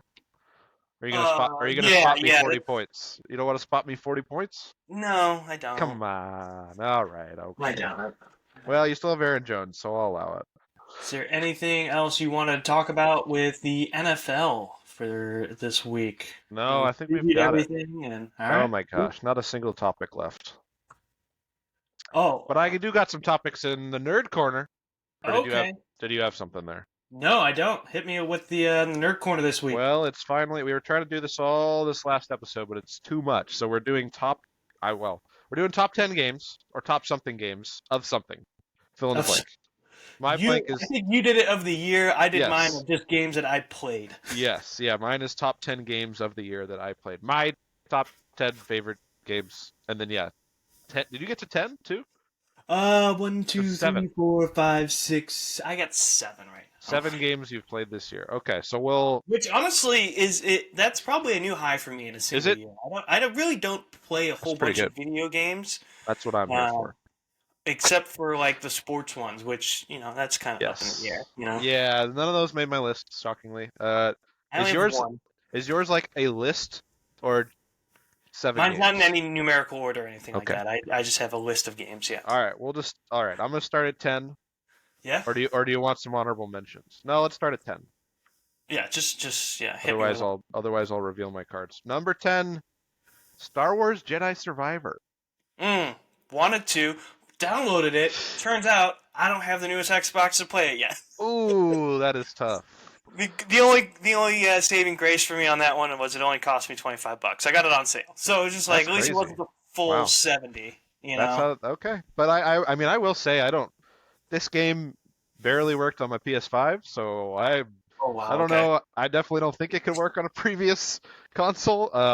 The reason it kind of fell on my list was buggy. Pretty Hmm. maybe the buggiest game I played this year. Really? Okay. And I don't really notice that stuff that often. But it was crashing. There was some Okay. weird stuff going on. I was about to ask, was it like glitching on you and things like Yeah, that? little bit. Okay. They were trying to do a lot, and it didn't all kind of come together, I guess. But the other reason it kind of fell on my list, the back half of the story kind of lost me Didn't. totally. Because I very early on I was like, oh, you're doing this, and then I mean I pretty much called the twist right away. There was a little bit of spice on it that I didn't predict, which was good. And then after the twist, it all just kind of meh. And then it felt like a lot of the stuff they're setting up story wise, they kind of kicked the can down the road to the next game, and that may come up a couple times throughout these lists for me. It really bugs me when you're doing a whole thing and you're right there at the end, and then you kick the can down for the next one. It's like just finish it here, and then we can still have another game. Just finish what you're telling me here, this story here. So it kind of lost me in the back half, but I love great combat system, kind of more open world, and yeah, it's definitely worth a play. Better like traversal and platforming stuff than the first one even. They added a lot to that, but yeah, it clung onto my list. It was a lot higher on my list too throughout the year. It just some other games came in and knocked it down. But yeah, my number 10, Star Wars Jedi Survivor, pretty fun. Okay. Games I played this year. I'll just start off with a dumb mobile game that I had. You can sort of see him in the background right there. Little Drew Brees? well, not Drew Brees, but Optimus Prime is hiding behind him right there. Ayo. I Oh just played yeah, a little Transformers Earth War. It's you just a told me stupid about mobile this. game, but Yeah, let me tell you, I stupidly enjoy collecting mobile game of the year. the robots and just fighting random people. It's so simple. It's so dumb. I feel childish even having this on my list, but um, yeah, I find my own entertainment in it. I don't think I really need to justify that to anybody. I think it's just like any other mobile game where you try to conquer Yeah. other lands and yeah. And they're built to be addictive. Like my big mobile game for a while was Marvel Snap, which was like a deck building Marvel game, and I got off of it this year. That was my big plus because it had its grips on me for a lot of last year. It was in my top 10 list last year because I played it so much. So yeah, you find your little niche, and it's the brand that you love, and it's like, oh hell yeah, let's dive into this thing. So Yeah, I get yeah. it. I think with all those mobile games, it really just comes down to like what is the main thing that draws you in? Like I'm a Transformers fan, so it's easy Yeah, for me. You like the Marvel comic book hero stuff, yeah. so it's like that was an easy sell for you. So Yep. yeah, And then it's that's just what all it's all about whatever the gameplay loop is and keeps you about. coming back. And yeah, the mobile games have perfected it in a lot of ways as far as incentivizing you coming back as quickly, or the Angers me. daily missions and all this stuff. And I gotta complete my daily. Yeah, it's fun, but I kicked that. I've got too many addictions as it is, so I couldn't add another one. But hell yeah. Uh, my number nine is I don't think I've seen it on any other list. I randomly found this game on Steam. Team Fight Manager, which is like an esports game about it's like 2K for esports, sort of. Like Are you're you the I water boy? you're the coach of like a 5-man League of Legends esque game team. So the story in the game is like you're the best player ever, you won everything. Now you're going to be a coach and bring up these scrubs from the bottom and win the championship or whatever. So it's just a simple little game. It's basically like a drafting game. I don't know. This sounds very weird, I guess, to anybody who doesn't really like watch League. It's like a League adjacent game. So in League, you like go into it. There's 50 champions, and you're banning some and you're picking some for like synergy or how they work together, how they do damage, or maybe someone's a healer, someone's beefier and can be up front and be the tank. And so you're drafting them. So in this game, you basically draft it, and then there's like a little 2-minute simulation of how it would play out with these certain champions. And then at the end, it's like you win. And it's like, okay, you got to win 3 out of 5, that kind of thing. I got very into this game while watching esports a lot of the times, and would just be like playing on my Steam Deck and going through it. But it's hard to describe really. But it's a great, adjacent esports kind of game, and it gives me the pleasure of like drafting without actually going completely into the game. So I don't know. I played too much of it for it not to be on this list, honestly. So I had to put it on. Oh, So it's at number 9. this is very. I don't know if cathartic is the right word, but very open experience here as we share our video Yeah, games and what we get into and everything else like yeah. that. It's a borderline Next, guilty pleasure. yeah, there we go. That's what I was more looking for. Yeah. The next game on my list, very old game. In fact, with the turn of the year, is now 10 years old. But Oh. just love football. So NCAA football 14. Hey, okay, there we go. I still got You in. know, I you still you got gave me 12. your PS4 for a while, and Yeah, so all football season came around, and then like the last month, I was like, I really haven't played any football, so I played a fuck ton of NCAA football, won a couple great, natties, changed schools, won another great stuff. natty. Great stuff. Um, Only play on the hardest level though, so Wow. the easy level is just it's too easy. I found some Played that game loopholes. too much. I You found just loopholes in you like put your corner at manipulating. quarterback and run stick, right? You just go Yeah. left and it's wide Oh, dude, open. the easiest thing in that game is you run quick slants, and then instead of your tight end doing like a 3 yard out, you just have him run a vertical, and he runs. The linebacker either runs with him, and if he does, you throw the slant underneath, or Yeah, if he stays with the slant, when the tight end's behind him, you just throw him up the seam. yeah. It's you can't lose on that play. No, So I just yeah, just I'm a 7-time national champion. yeah. Alabama, where you at? I'm right here. I'm ready for it. They had an opening for just a small amount of time. You just For about barely missed out on 48 that. hours. Yeah, Yeah, yeah. we're due for a new one of those. It seems like they've been teasing that for a while. Well, Hopefully it they was comes supposed to true. come out in 2023, and then they pushed it back to 2024, and who the fuck knows when the new one's coming out? Hopefully it happens eventually. That would I be need great. the Pop Tart in it though. That's the big one. Those mascot bowls would hit different with the Pop Tart and the Cheez It. 100%. Yeah. Awesome. My number 8, Super Mario Bros. Wonder. New 2D Mario. For most of the time I played it, I was like, yeah, whatever, 2D Mario. But it's got just enough twists on it to twist the formula a little bit. It's just kind of got like a lot of trippy acid trip kind of stuff. There's like a wonder seed on every level, and if you do that, you'll either, I don't know. There's like a different gimmick for every level. You'll turn into goo, or the X and the Y axis will flip, and you're like walking on the levels, and there's a all kinds of different versions of what it does in the game, but it's also just a very good platformer, and it's a Mario Nintendo game, so it's gonna be pretty polished, and it was, and it is. I haven't quite beaten it, but I started replaying a lot of the levels to get like all the stars and stuff. So at that point, I kind of realized, yeah, it's pretty good. If I'm putting off Replaying finishing it to do other stuff, that's usually a sign. So it. it snuck into my number 8, Super Mario Bros. Wonder. Still haven't That finished. that one, oh, you haven't finished, my bad. No, I haven't finished Oh, that the game. game you haven't finished yet. Yeah. I was gonna say that last little note about going back and playing levels kind of plays into my next one. I played it almost a full year ago at this point because I gotten it for Christmas last year. But Lego Star Wars. Oh Uh, yeah. very, Classic. very, very big into, and it's the Skywalker Saga one. So it's the one that's like the longest of the Lego Star Wars Is games or it whatever. all 9 All, movies? yep, all nine No movies. solo. No solo. No No, Rogue One. no, no. Let Just me the know Skywalker when Saga. Lego Andor comes out. Let me know. I'm gonna be all over that. I heard what's his face is doing the last week of filming for Andor season 2 this week, so that's good news for you. But yeah, so Lego Star Wars, I've gone back Let's go. and just like trying to collect all the stars or like It's a collectathon.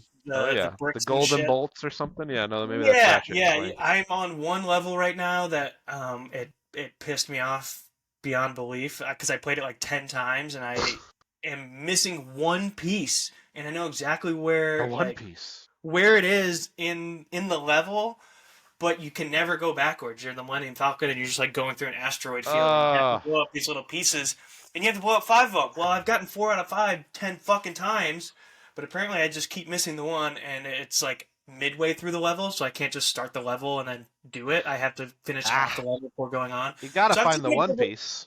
yeah, I've Come taken on. a little bit of a break, but yeah, Lego Star Wars is on my list because Nice. honestly, it's fun. I enjoy the simplicity of those mini puzzles and Yeah. that they do for those You see types all of your games. characters. You get to make your own character, or maybe that was just the Lego one I did back in the day. I don't know. I think that was the Lego one you did back in the day. That was a good one too. You have all the characters, but you can like it's just like any other of the Lego ones Yeah. where like once you get the character, you can play as that character. I mean, like there's hundreds of them. Free run, switch Um, around, Jango Fett. Yeah, yeah, great there's a games. whole bunch. Totally worth it though. A lot of fun. But yeah, The the Lego percentage stuff. of my Star Wars fandom that is Lego based is like it's close to 50%. Like it's more than I would think.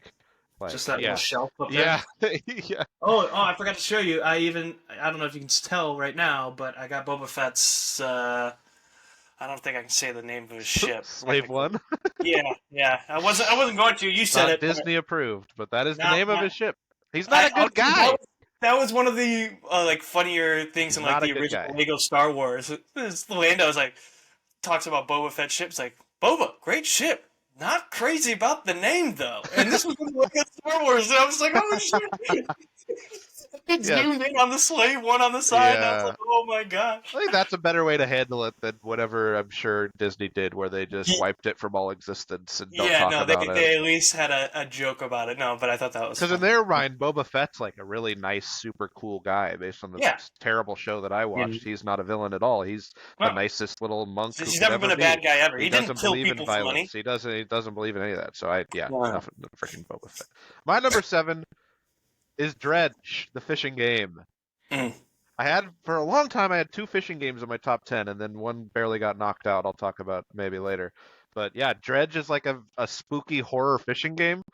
I might have Oh, told you I about remember it you some talking about point. this in the Yeah, past. early in the year, and it's like you've got like a little ship, and it's like you're managing the inventory of the ship, and you're like, because it's like here's my rod, here's my engines, and then you're catching fish and putting them in there, and then you're going back and selling the fish to pay off your debt, and then you're going back out. And then but if you bump into a rock or something, then your engine's hurt. And if you stay up past dark, that's when the monsters come out. So very fun little game, and it's like kind of a vibey exploration game where you're just going to different island sectors, and there's a lot of cool stuff going on and multiple endings. So there's a DLC for it I need to still play. That's like a winter expansion kind of looking thing, but yeah, pretty fun game. Great handheld game. And yeah, best fishing game of the year for me, Dredge, and I beat Alright, it. did not peg you as a fishing guy. I didn't either, but it's when I love the idea of going out on your own with your own little boat and managing it and having like your own little economy that you're creating around it, and yeah, It reminds me of the lemonade stand game that we played when we were kids. yeah, That's kind of yeah, how you're breaking it down to me as yes, just like yes, we've got inventory, we got to keep track of great. this and keep track of that.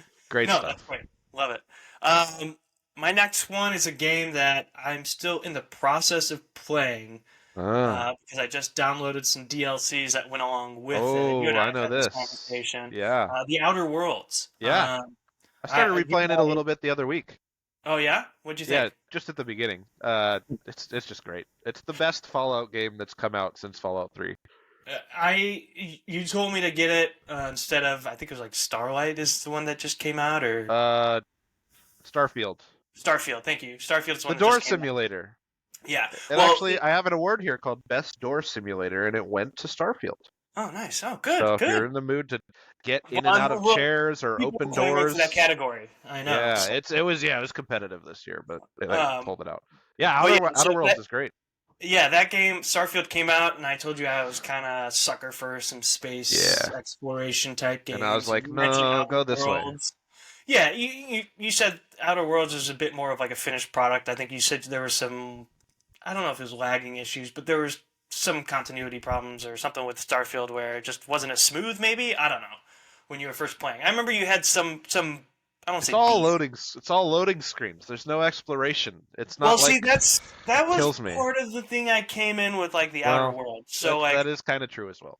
It's a with the smaller Outer Worlds, yeah, it's a smaller experience. one, but it's like every time you get off the ship, anytime you change planets, it's like it's a loading screen. Or sometimes you're on the planet and you go to a building, and then But that itself is a loading screen. And yes, like but like there's more. that Yeah, didn't necessarily bother me until I started just hammering out tasks, and it was just like, all right, you need to go this, this, and this just to finish this one task, and then it's like, yeah, all right, so I got to go through 7 loading screens yes, just to get to the one thing. yeah, The one nice part was though, if I needed to like get back to the ship and I was out in the world, you can just directly fast travel to inside yeah, your ship. yeah. So like, My memory of the game and the stuff I liked from it was building up my crew on my ship yep, and interacting and going through actually like the other dialogue options with all the characters and yep, talking to them and like there's all sorts of lying to people or not lying to people or saying you're this or that. My favorite thing right when it started up again, I was like the ship or everybody was just like, who are you? And I'm like, yep, I'm Captain Hawthorne. yep, That's yeah. totally me. You just lie to everybody and you're like, yep, I've been this guy for years. And people come out of his past. They're like, wait a minute, huh? And yeah, so I like all the options it gives you of interacting with the other characters, but the first person shooter stuff and all that was like pretty mid for the most part. Yeah, I mean, it was fine. Like, it's not like the Yeah, graphics were world beating either, but no.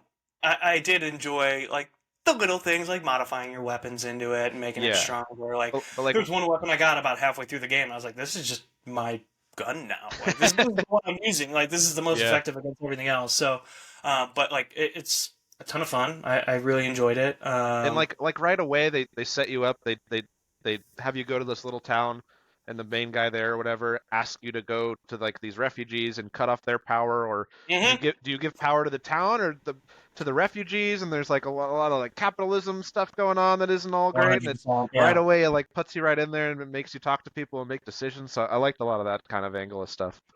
Yeah, no, it was a lot of fun. The only gripe I had with it, I was trying to complete one side mission, and during like the main mission or something, you piss off the people in Byzantium, and so the government goes after you. Well, I was trying to finish the side mission in Byzantium, and I walked into the clothing store, and the clothing Yeah. lady just started shooting at me, and then I had to kill Yeah. her.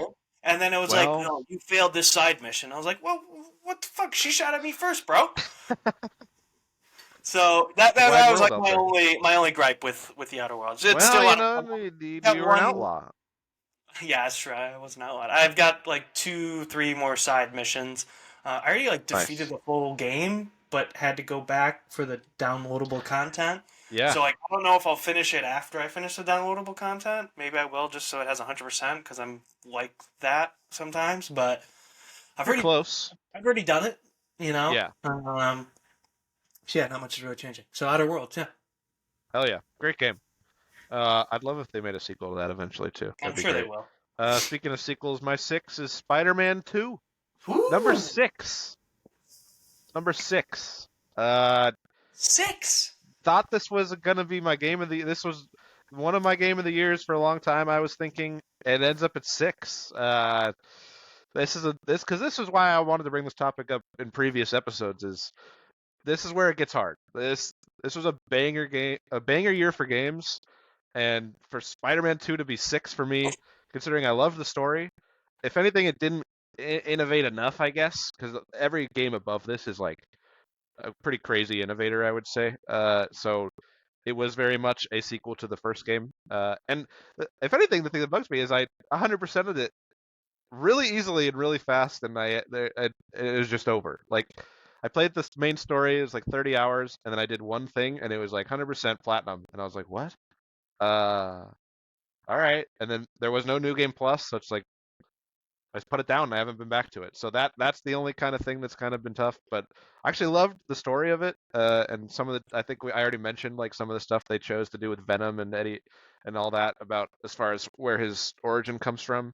And they set up another one at the end of it that I think is going to be even more of a banger. So and yeah, great combat, best traversal of any game I've played this year.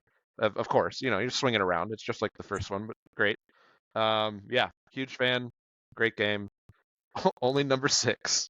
Only number 6. I'll just roll right off of that one. The other game that I played was the first one of that whole series. Yeah, That PS4 that you lent to me to play some of these games. Spider-Man was on there, and yeah, um, great game. that was strictly a PlayStation game. Yep. So I'd never played any of the Spider-Man games So before. one of the So reasons I chose PlayStation way back when I got my PS4. I was late to the whole video game thing in general. Like my first console was PlayStation 2, and I didn't even get it until 2012, like a senior when I was in high school. Like, because Holy cow! my parents didn't allow video games in the house, so like I Gotcha. had to go and buy it myself when I graduated high school. So like I was late to that whole thing. I didn't Yeah. realize that there were games strictly only for said console system or whatever it is. So I never knew that Spider-Man was only PlayStation. So when you let me play that, it was actually a lot of fun. My brother had played it before, so I was somewhat familiar with it, but I had never played it. Um, I liked all the side missions. I think each Yeah. thing kind of gives you like, oh, if you do X, Y, and Z, you get some bonus points. And for me, it was like I gotta get those bonus points and using those extra, Get the new suits. get the new suits, the new like web, Yeah, whatever whatever it is, web gadgets you need. weapons, however, yeah, web gadgets. Like the web bomb, I thought was cool, or the It's one the where you like best. throw it on the wall, and then like the guy walks by and it sticks him to the wall. And Yeah, like, that one's great too. yeah, I just so like stick one on him and then be like, all right, I'm done with you. I'm gonna go fight someone else, and he'd be like, yeah, come on, we're better do it. Ah. yeah, just what happened to him? I just get stuck to the wall. Yeah, And, yeah, no, it was a lot of fun. So Spider-Man was on my list this year. awesome. Okay, top 5. See if we can do this. So we'll see if this Nice. recording stops on us. My number 5 is Pikmin 4. I've never played a Pikmin game before, and boy, this one got me. uh, do you know what Pikmin is? I don't even know Never. what Pikmin is. It's hard. It's like I think it's kind of described as like a real-time strategy game sometimes, because it's like basically you're a tiny little guy. You're a little fella, like a size of a Lego or smaller, and you're an alien, and you come to Earth, and it's from Olimar from the Smash games. That's the only way I know him, or anything about the Pikmin is Olimar runs around Smash and pulls up little green and little red weird guys that follow him around. Yeah. Uh, so anyways, they're an inch tall, so you're going around like people's backyards and woods, and there's like and all the treasures. You're basically like you're managing the resources that are all these little guys that you have to pick up stuff and bring them back to your spaceship so that you can like make them into resources or energy or whatever, I don't know. But all the treasures are like little artifacts from human stuff. Like one of the first ones I found was like a Game Boy Advance that Oh. all my guys, because it's a Nintendo game too, so like they all carried it back, or it's like little random Game Boy Advance SPs or crayons or fruit or like it's sort of a collectible game, so you're running around these little levels collecting all the fun little things and bringing them back to your ship, and there's like a day night cycle, so it's timed. And they give you a little dog to ride around on that all of the little Pikmin like jump onto, and then you can just like ram the dog into a big enemy, and all of them will jump on them, and some of them are like ice or fire, and they'll like attack the monster, and it was really fun. I loved it. I 100%ed it Oh, there you go. to completion, which I don't do with a ton of Nintendo games because they don't have a good system for that. Like they don't have like a platinum trophy area or anything Okay. that I can go see like with PlayStation where it's like here are the games that I've done. Nintendo's just like, you did it, I guess. I don't know. You got to keep track of it. Yeah, We're buy not. a Mario, kid. So, yeah, Pikmin 4 really surprised me this year, and I played it so much, and I really enjoyed it so much, I had to put it up here, and it beat out Spider-Man. So, Yeah. it's number 5, Pikmin 4. Banger. Uh, I only have three left, so don't judge me here. Here we go. Let's judge. I think they're all bangers of games. You already know all of them. Ghost of Tsushima. Oh yeah, That was another a PlayStation only gentleman's game. Assassin's Creed, Yeah. as they Um, call it. very fun. And once I learned those like special moves where it's just like you hit square and triangle together and just basically slice through the guy right in the middle of his body. Oh my god. A lot of fun. A lot of Yeah. fun. Big fan. Big All fan. the little standoff stuff at the beginning, where you can cut through like multiple guys just to start off, is pretty cool. Oh, Yeah. dude, I got it up to where you could do five at one time. Yeah. I was like, Yeah. oh my god, yes. You just Let take me out the tell you, whole party. I was playing this game when I didn't get the remix job, and when I Yeah. really wanted to take out my frustration, this was the game to go to. Lots of killing, lots of killing. Perfect. Yeah. It is like Assassin's Creed not doing a samurai game like is crazy, and this is Kind the of a game that like disservice to the brand almost. yeah, this is the game that's just like, okay, we're just gonna do it if you guys aren't gonna bother. And yeah, it's great. They're making a movie out of it. I'd love to see a second game even too. Because I yeah, think that's in development right now. yeah, I wouldn't be surprised. A lot of like one of my favorite things about it was the way they used like map markers and stuff with the wind. Yes, yeah, That just made it kind of more natural. You'd point to a direction on the map, and the wind would basically carry like cherry blossoms kind of constantly in any direction. And just yeah, whatever's on the ground when would you like set a flow in that marker, all the direction. wind would kind of go towards your marker. So it's like it's a much better way of doing it than just like here's your mini map and there's a line in the yellow thing. Because then I'm just looking at the mini map, I'm not really paying attention. But Or like when you don't yeah, even have the mini map and you have to pause it to look at the you're map 100 constantly times.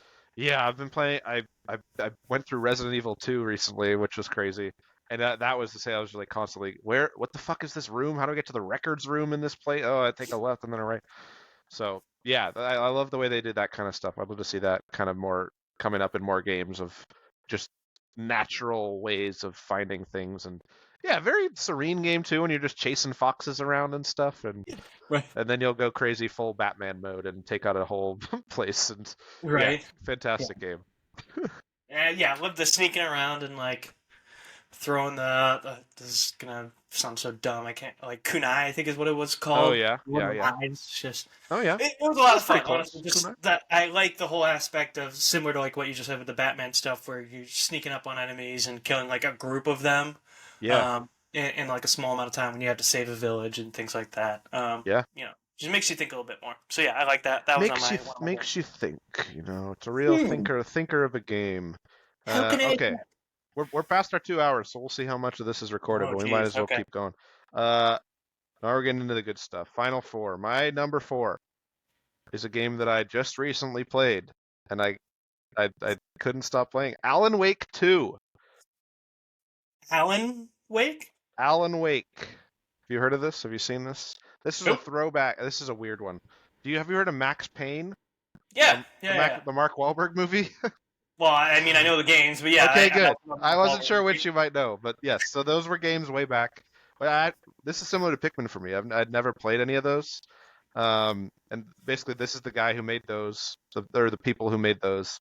They like lost the rights to that, and they're now making. They made Alan Wake, Oh, okay. and you have borrowed a lot of stuff and characters from Max Payne, but like changed their names a little bit because they don't own them, kind of Yeah, yeah, thing. yeah. And yeah, Alan Wake came out. I think that was like a PS2, PS3 era game a long time ago. Never played it.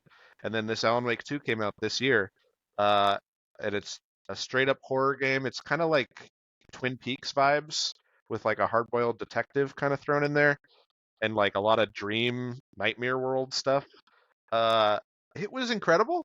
It was incredible. I like. This I is PlayStation 5 game or what? Yes, Okay. yes. Looks beautiful. Fantastic music. Fucking terrifying, horrible game to play. I don't like horror. I mean, I actually think You I and do I are on like. the same boat on that one. Yeah, I do. I actually think I'm starting to like horror because I'm forcing myself to. And there's great stuff in there, but yeah. So this year especially, I've been trying to force myself to do scary things, as far as the movies, but I never did with the video games because that's like times 10 worse.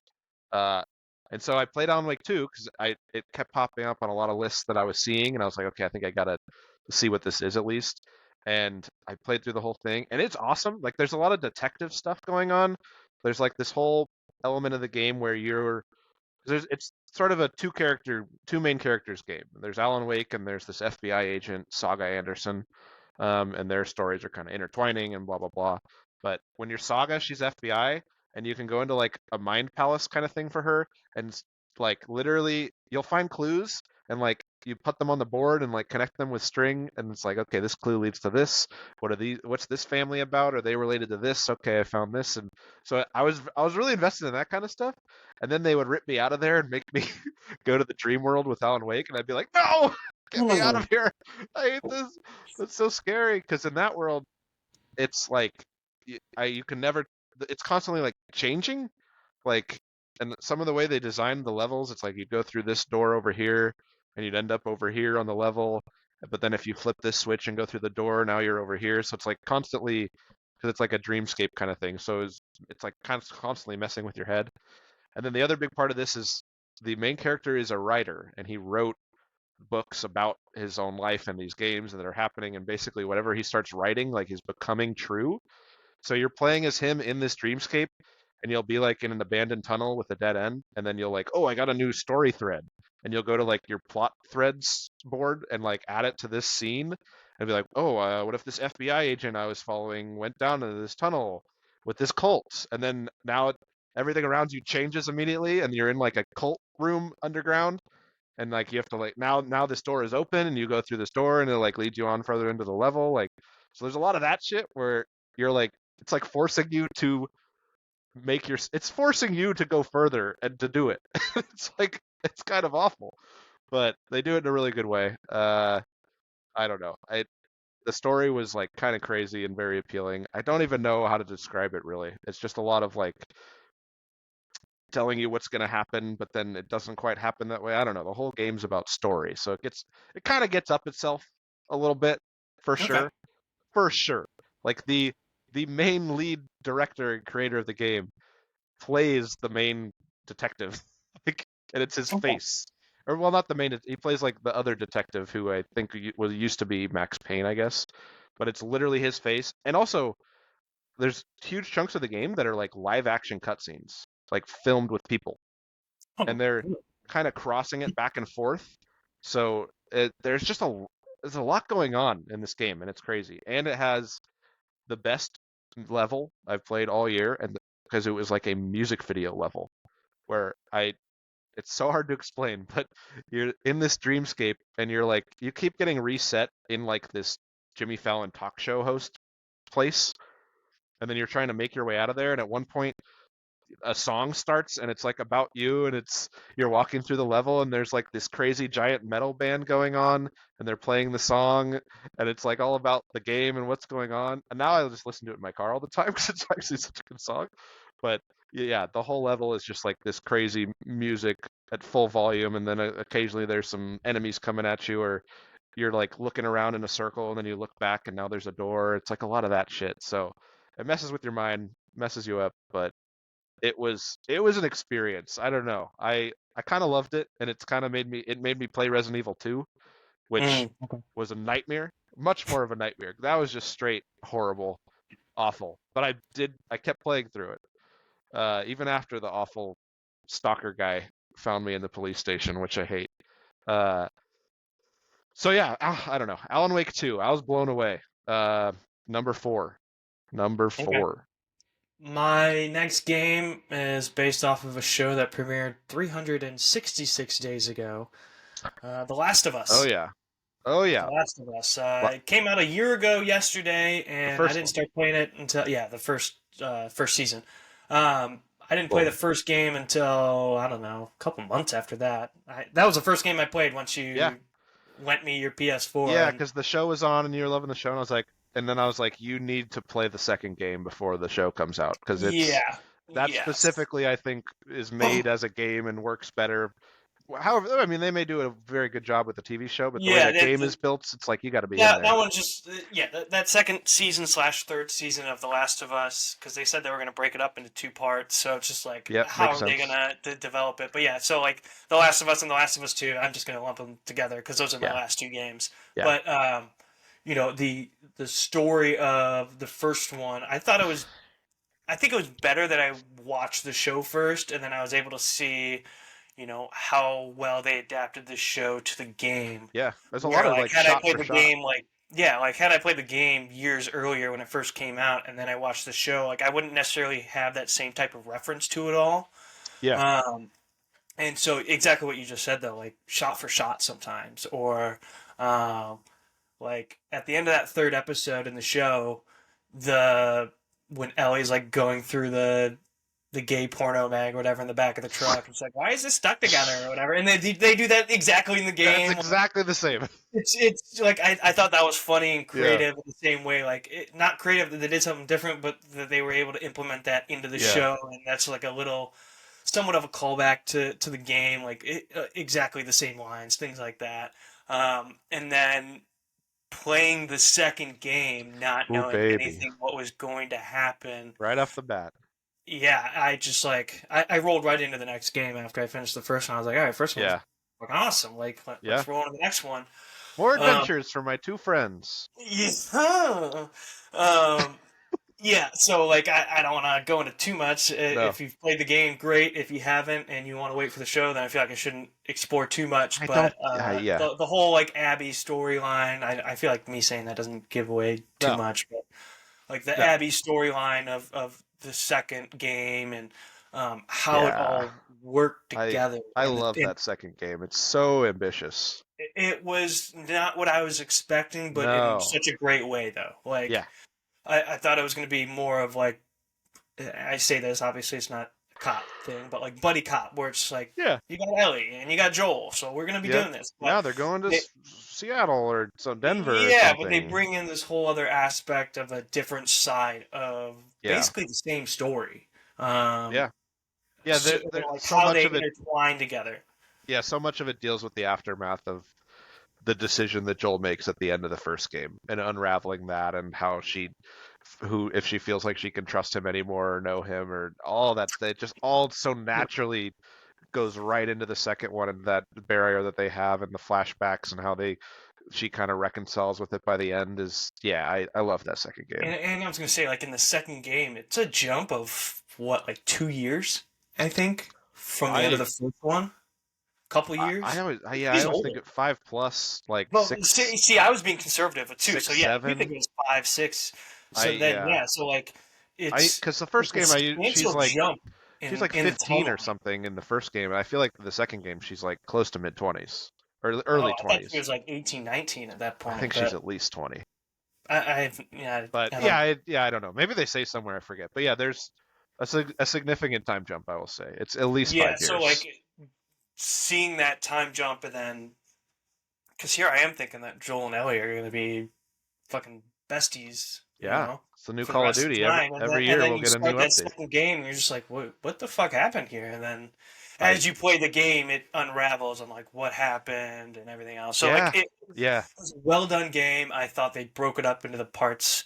I don't want to say perfectly, but damn good. I yeah And I love the way they do it. Yeah, and putting you in the shoes of the Abby character when you don't really want to be in those shoes, and the way yeah, I they was like, no, I don't want to no do this part. no yeah they it's a very much a deconstruction of the entire kind of revenge storylines that you see so much in these things. So Like it I makes you yeah question whether you like yes want to play it or do what it's asking you to do, which is so strange because even more like so when you're Ellie. It's like fuck yeah, God I feel like a piece of shit for doing a lot of this stuff that I'm doing. yeah, Like yeah. It's just like she god goes off damn, the like deep end.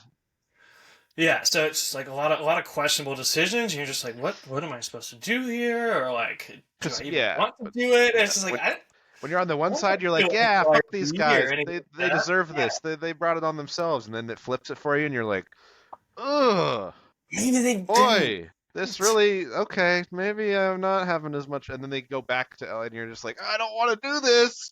but you're gonna have to like, yeah. I love the way they played with a lot of that stuff, and I'm so curious where they go because they're gonna keep going now. I Like think game wise or with the like show? Last of Us 3.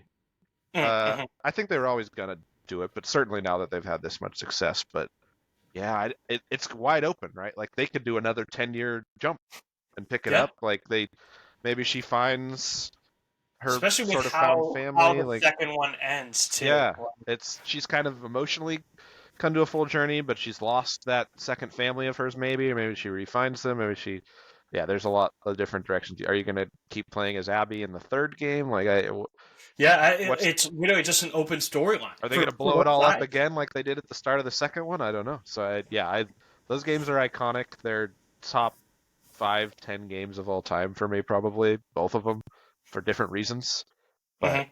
yeah, fantastic stuff. Also, good amount of jump scares in the second one. That's just like That's if you the ever see me play video games, I'm like leaning in my chair, I'm going side to side. I was like, get out of the way, out of the way. Like that's just yeah. how I play, and I, I'm doing that multiple times in that game. yeah, playing through Alan Wake and Resident Evil 2, I went back into that mode of like, oh yeah, this is how I had to get through Last of Us 2 when it's just like, yeah, we need to get over there, but to do that, you got to go Gotta fight a rat king. under this parking garage and reset this generator. And I'm immediately like, no, no, not a generator. No. Oh, the power's out. Yeah, that's the thing that's held me back from replaying Last of Us 2 because I actually think it's got probably one of the best combats ever and maybe the best enemy AI I've ever seen. Like in the way that There they were act, quite a few difficult parts in in that game. the way they act, and the way they fight, and the way they communicate when you kill one of them, like they scream out like, "Oh my God, Jerry, you killed him!" And I'm just like, "Oh my God, I killed Jerry!" Like the shit that they do with that like actually makes you feel like a bad, like that they have names and react to each other, and oh my God. So yeah, but it's scary. That's the thing that stopped me from actually replaying it is the only thing. Even more so than the first one. The first one's mostly like a fun romp. I don't know. I Mhm. mean, it's not, but it kind of is. But yeah, great games, Last of Us. Oh my God, can't wait for a All third. right, we gotta we gotta wrap up these final three for you though. We're running close on time. I can feel it. All right, speaking of third, my number three, which is a lot of people's number ones, Baldur's Gate 3. It's the reason I bought a new PC this year, was to play this game. The only reason it's probably not higher is I haven't finished it, and I might not even be close to finishing it. Like I have a bad feeling I'm like at the end of the first act. I have a really Oh bad wow. feeling, and I've played it for over 100 hours. Uh, so I have a pretty bad feeling I'm not even close to done. So we'll see. Incredible RPG. It's based on the Dungeons and Dragon rules, Okay. and you're running around with 5 different characters and talking to people, getting into adventures. Medieval fantasy, goblins, ghouls, whatever the hex. And yeah, it's great. A lot of the story stuff is great, and you can basically make your own story throughout most of this game, and you're literally like rolling d20s to find out if you did a thing or intimidated somebody or not. So it is like legit based on D&D, but it's great, and I don't even think I'm close to the end, so I couldn't really put it any higher. I felt. Rolling right into number two, another game I didn't finish, Zelda Tears of the Kingdom. Somehow not my number one either. I'm still playing this game. I've put 250 hours into it. I'm worried. Uh, it's my number two Switch game all time to Breath of the Wild, which I've got like another 75 hours if I actually want to do that. I don't know if it'll. I think it probably will make it there because I'll just keep playing it. So you've put like 10 hours or 10 days of your life into Zelda, basically. Yeah, yeah. It's Does it probably give you the timer? That was the one thing about Ghost of that's a low Tsushima estimate, or I some would of the say. other ones on like the PlayStation 4. It's like you've played this game for X amount of hours. Like, don't tell me this. Yeah, I don't need to know that. yeah. Oh, you should see my Steam library. It's oh yeah, yeah. Zelda's way up there. It's probably more than that too. I would say.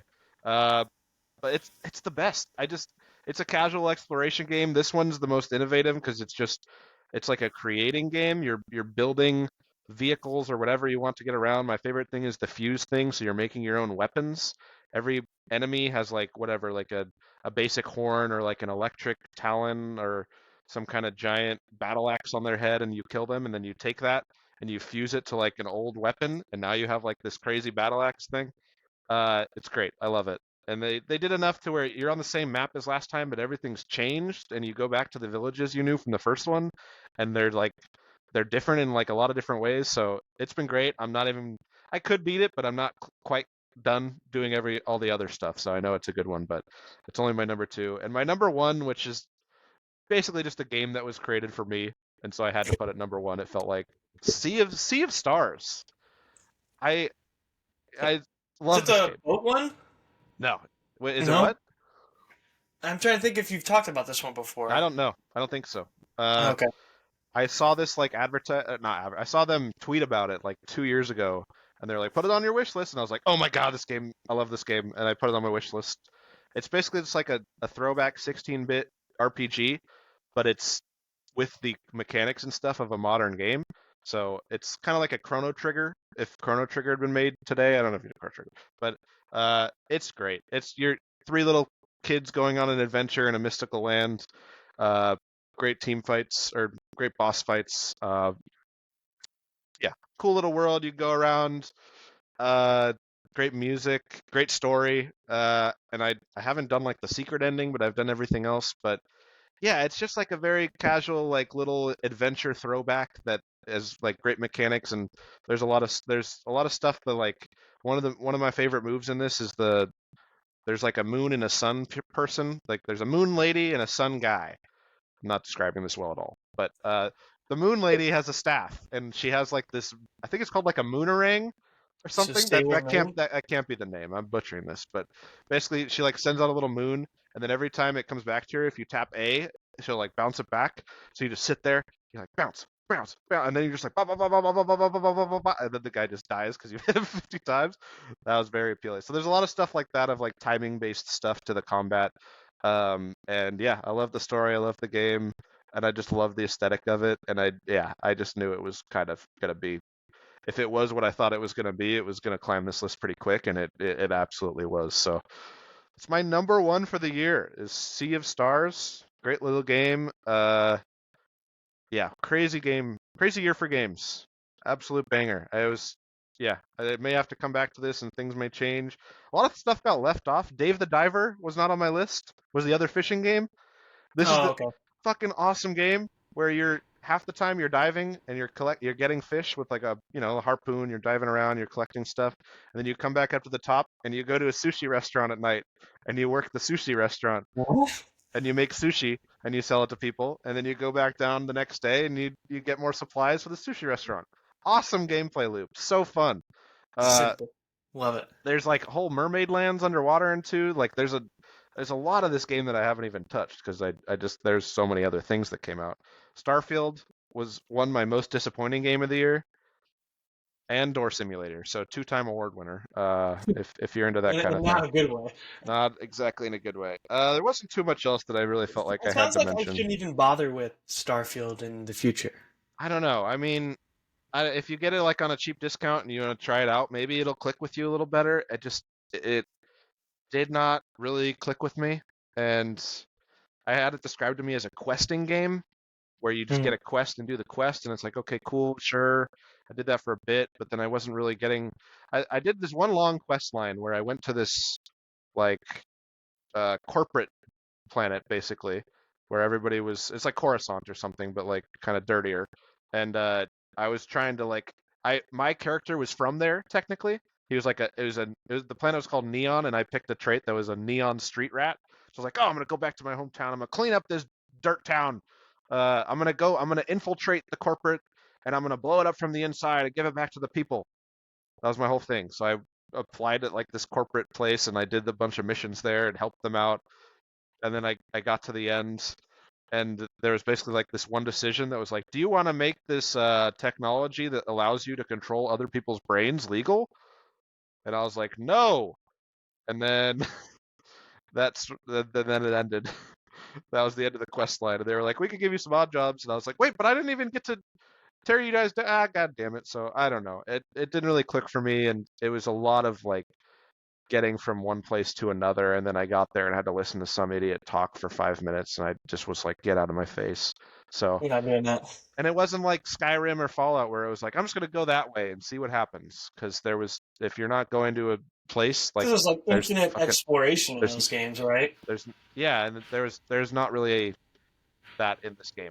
Like you're flying to a place to do a thing. If you go outside of that town and like go that way on this planet, you're gonna run through a bunch of nothing for like 6 miles, like, and then maybe find a Marauders camp or whatever random shit they put in there. So Mm-hmm. bounced off of it, and I was annoyed. I was very excited for this game. I thought it would be like Skyrim in space, which I thought would be awesome since I played Skyrim. I was like, why isn't this in space? But I think Outer Worlds got a lot closer than Starfield because there's just a more.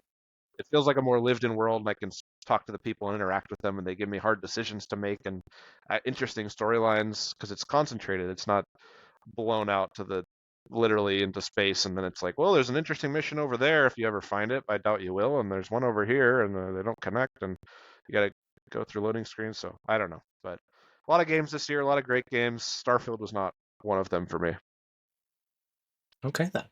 Yeah. Huh? Any other games? Didn't make your list, or maybe one you want to just absolutely shit on. I mean, that's why I brought up Starfield. Okay. Ollie Ollie World was like a 2D skateboarding game that was pretty fun. I played this year. Kind of is what it sounds like. It's like, yeah, it's like Flappy Bird, but you're on a skateboard or something, sort of. Okay. Or not Flappy Bird, Tiny Wings. That's the one that I liked. Pretty like. Remember that one? Oh, where you like we kind of like swoop down. Yeah, and you're like timing it. It's more like that, but not really. But it's fun. That was great. I played a game called Humanity. It's like a puzzle game where you're guiding endless masses of people through a maze and trying to get them to do stuff. It was all right. I heard it was cool in VR. I played the Cyberpunk DLC. Everybody loved it and said it's a whole new game and it's great. And I found it to be the exact same game and it kept fucking crashing. So Never played Cyberpunk. I always said there were too many bugs, too many problems with it when it first came out, and yeah, I just never got around to. It's playing gotten better in game. that regard, but it's never really gotten to the point that they, I think, overpromised on the original game. So I don't. It's still not totally worth it. Some remasters, Mario RPG. I played a little bit of. I might go back to. It's okay. Metroid Prime remaster, similar.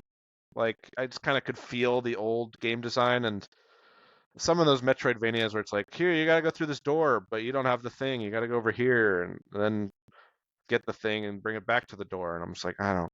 I'm gonna go play Mario where I just have to jump over the thing. I don't need a special key for the door. I just want to play the game sometimes.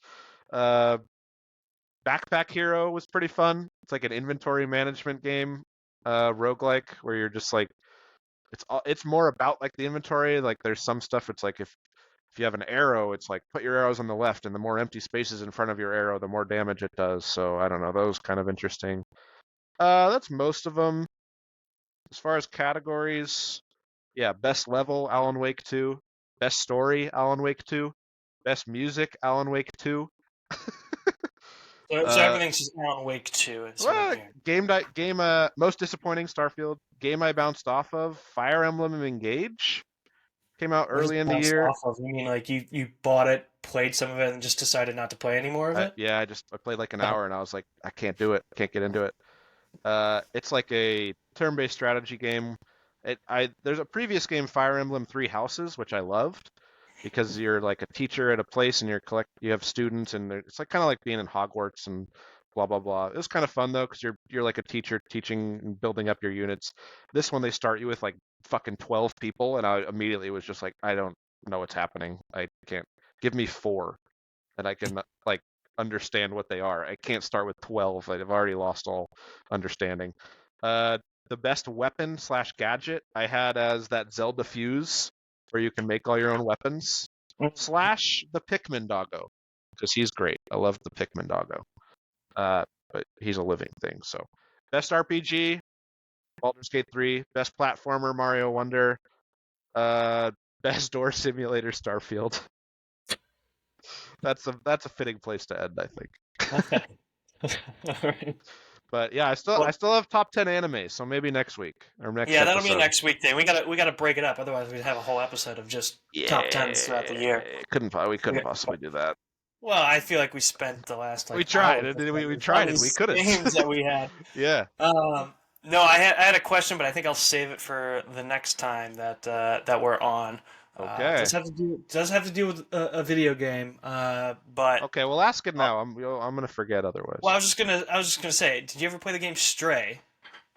The one Yeah. where you're like a cat or whatever. What were your thoughts on that one? I It's was interested in playing it just because of the simplicity of the idea of it all. yeah. That Um, if that's a game I kind of bounced off of. okay.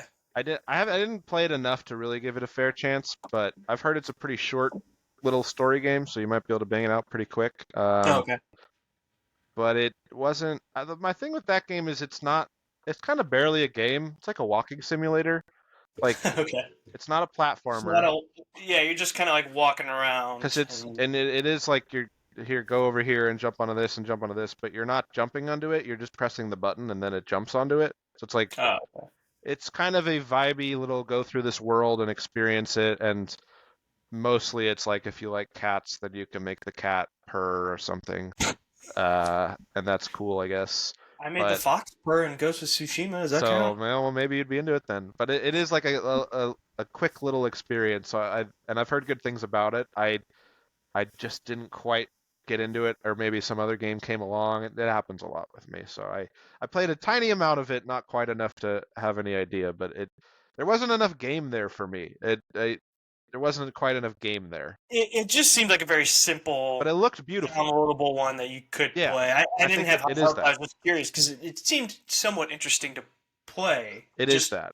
It to seems like a play it. great game to play next to the girlfriend, like because then you can play the game and it looks nice, and then there's also like a cute cat and it looks nice, and you can do stuff with the cat. So Do stuff with the cat. All right, all right. I don't know. Well, I'll say this: if you have any thoughts on games that we should have added, now my list was a little bit less this year. It was more Yeah. just games in general. But feel free, reach out to one of us. Yeah, come at me. Mine's just Brian Sleik, Brian with a Y, Sleik on Twitter. Yours is Raymundo, I think Raemundo. my at is like Ray R. Bradley or something, but yeah, Oh, okay. I don't know what my at is. Either way, reach out to us.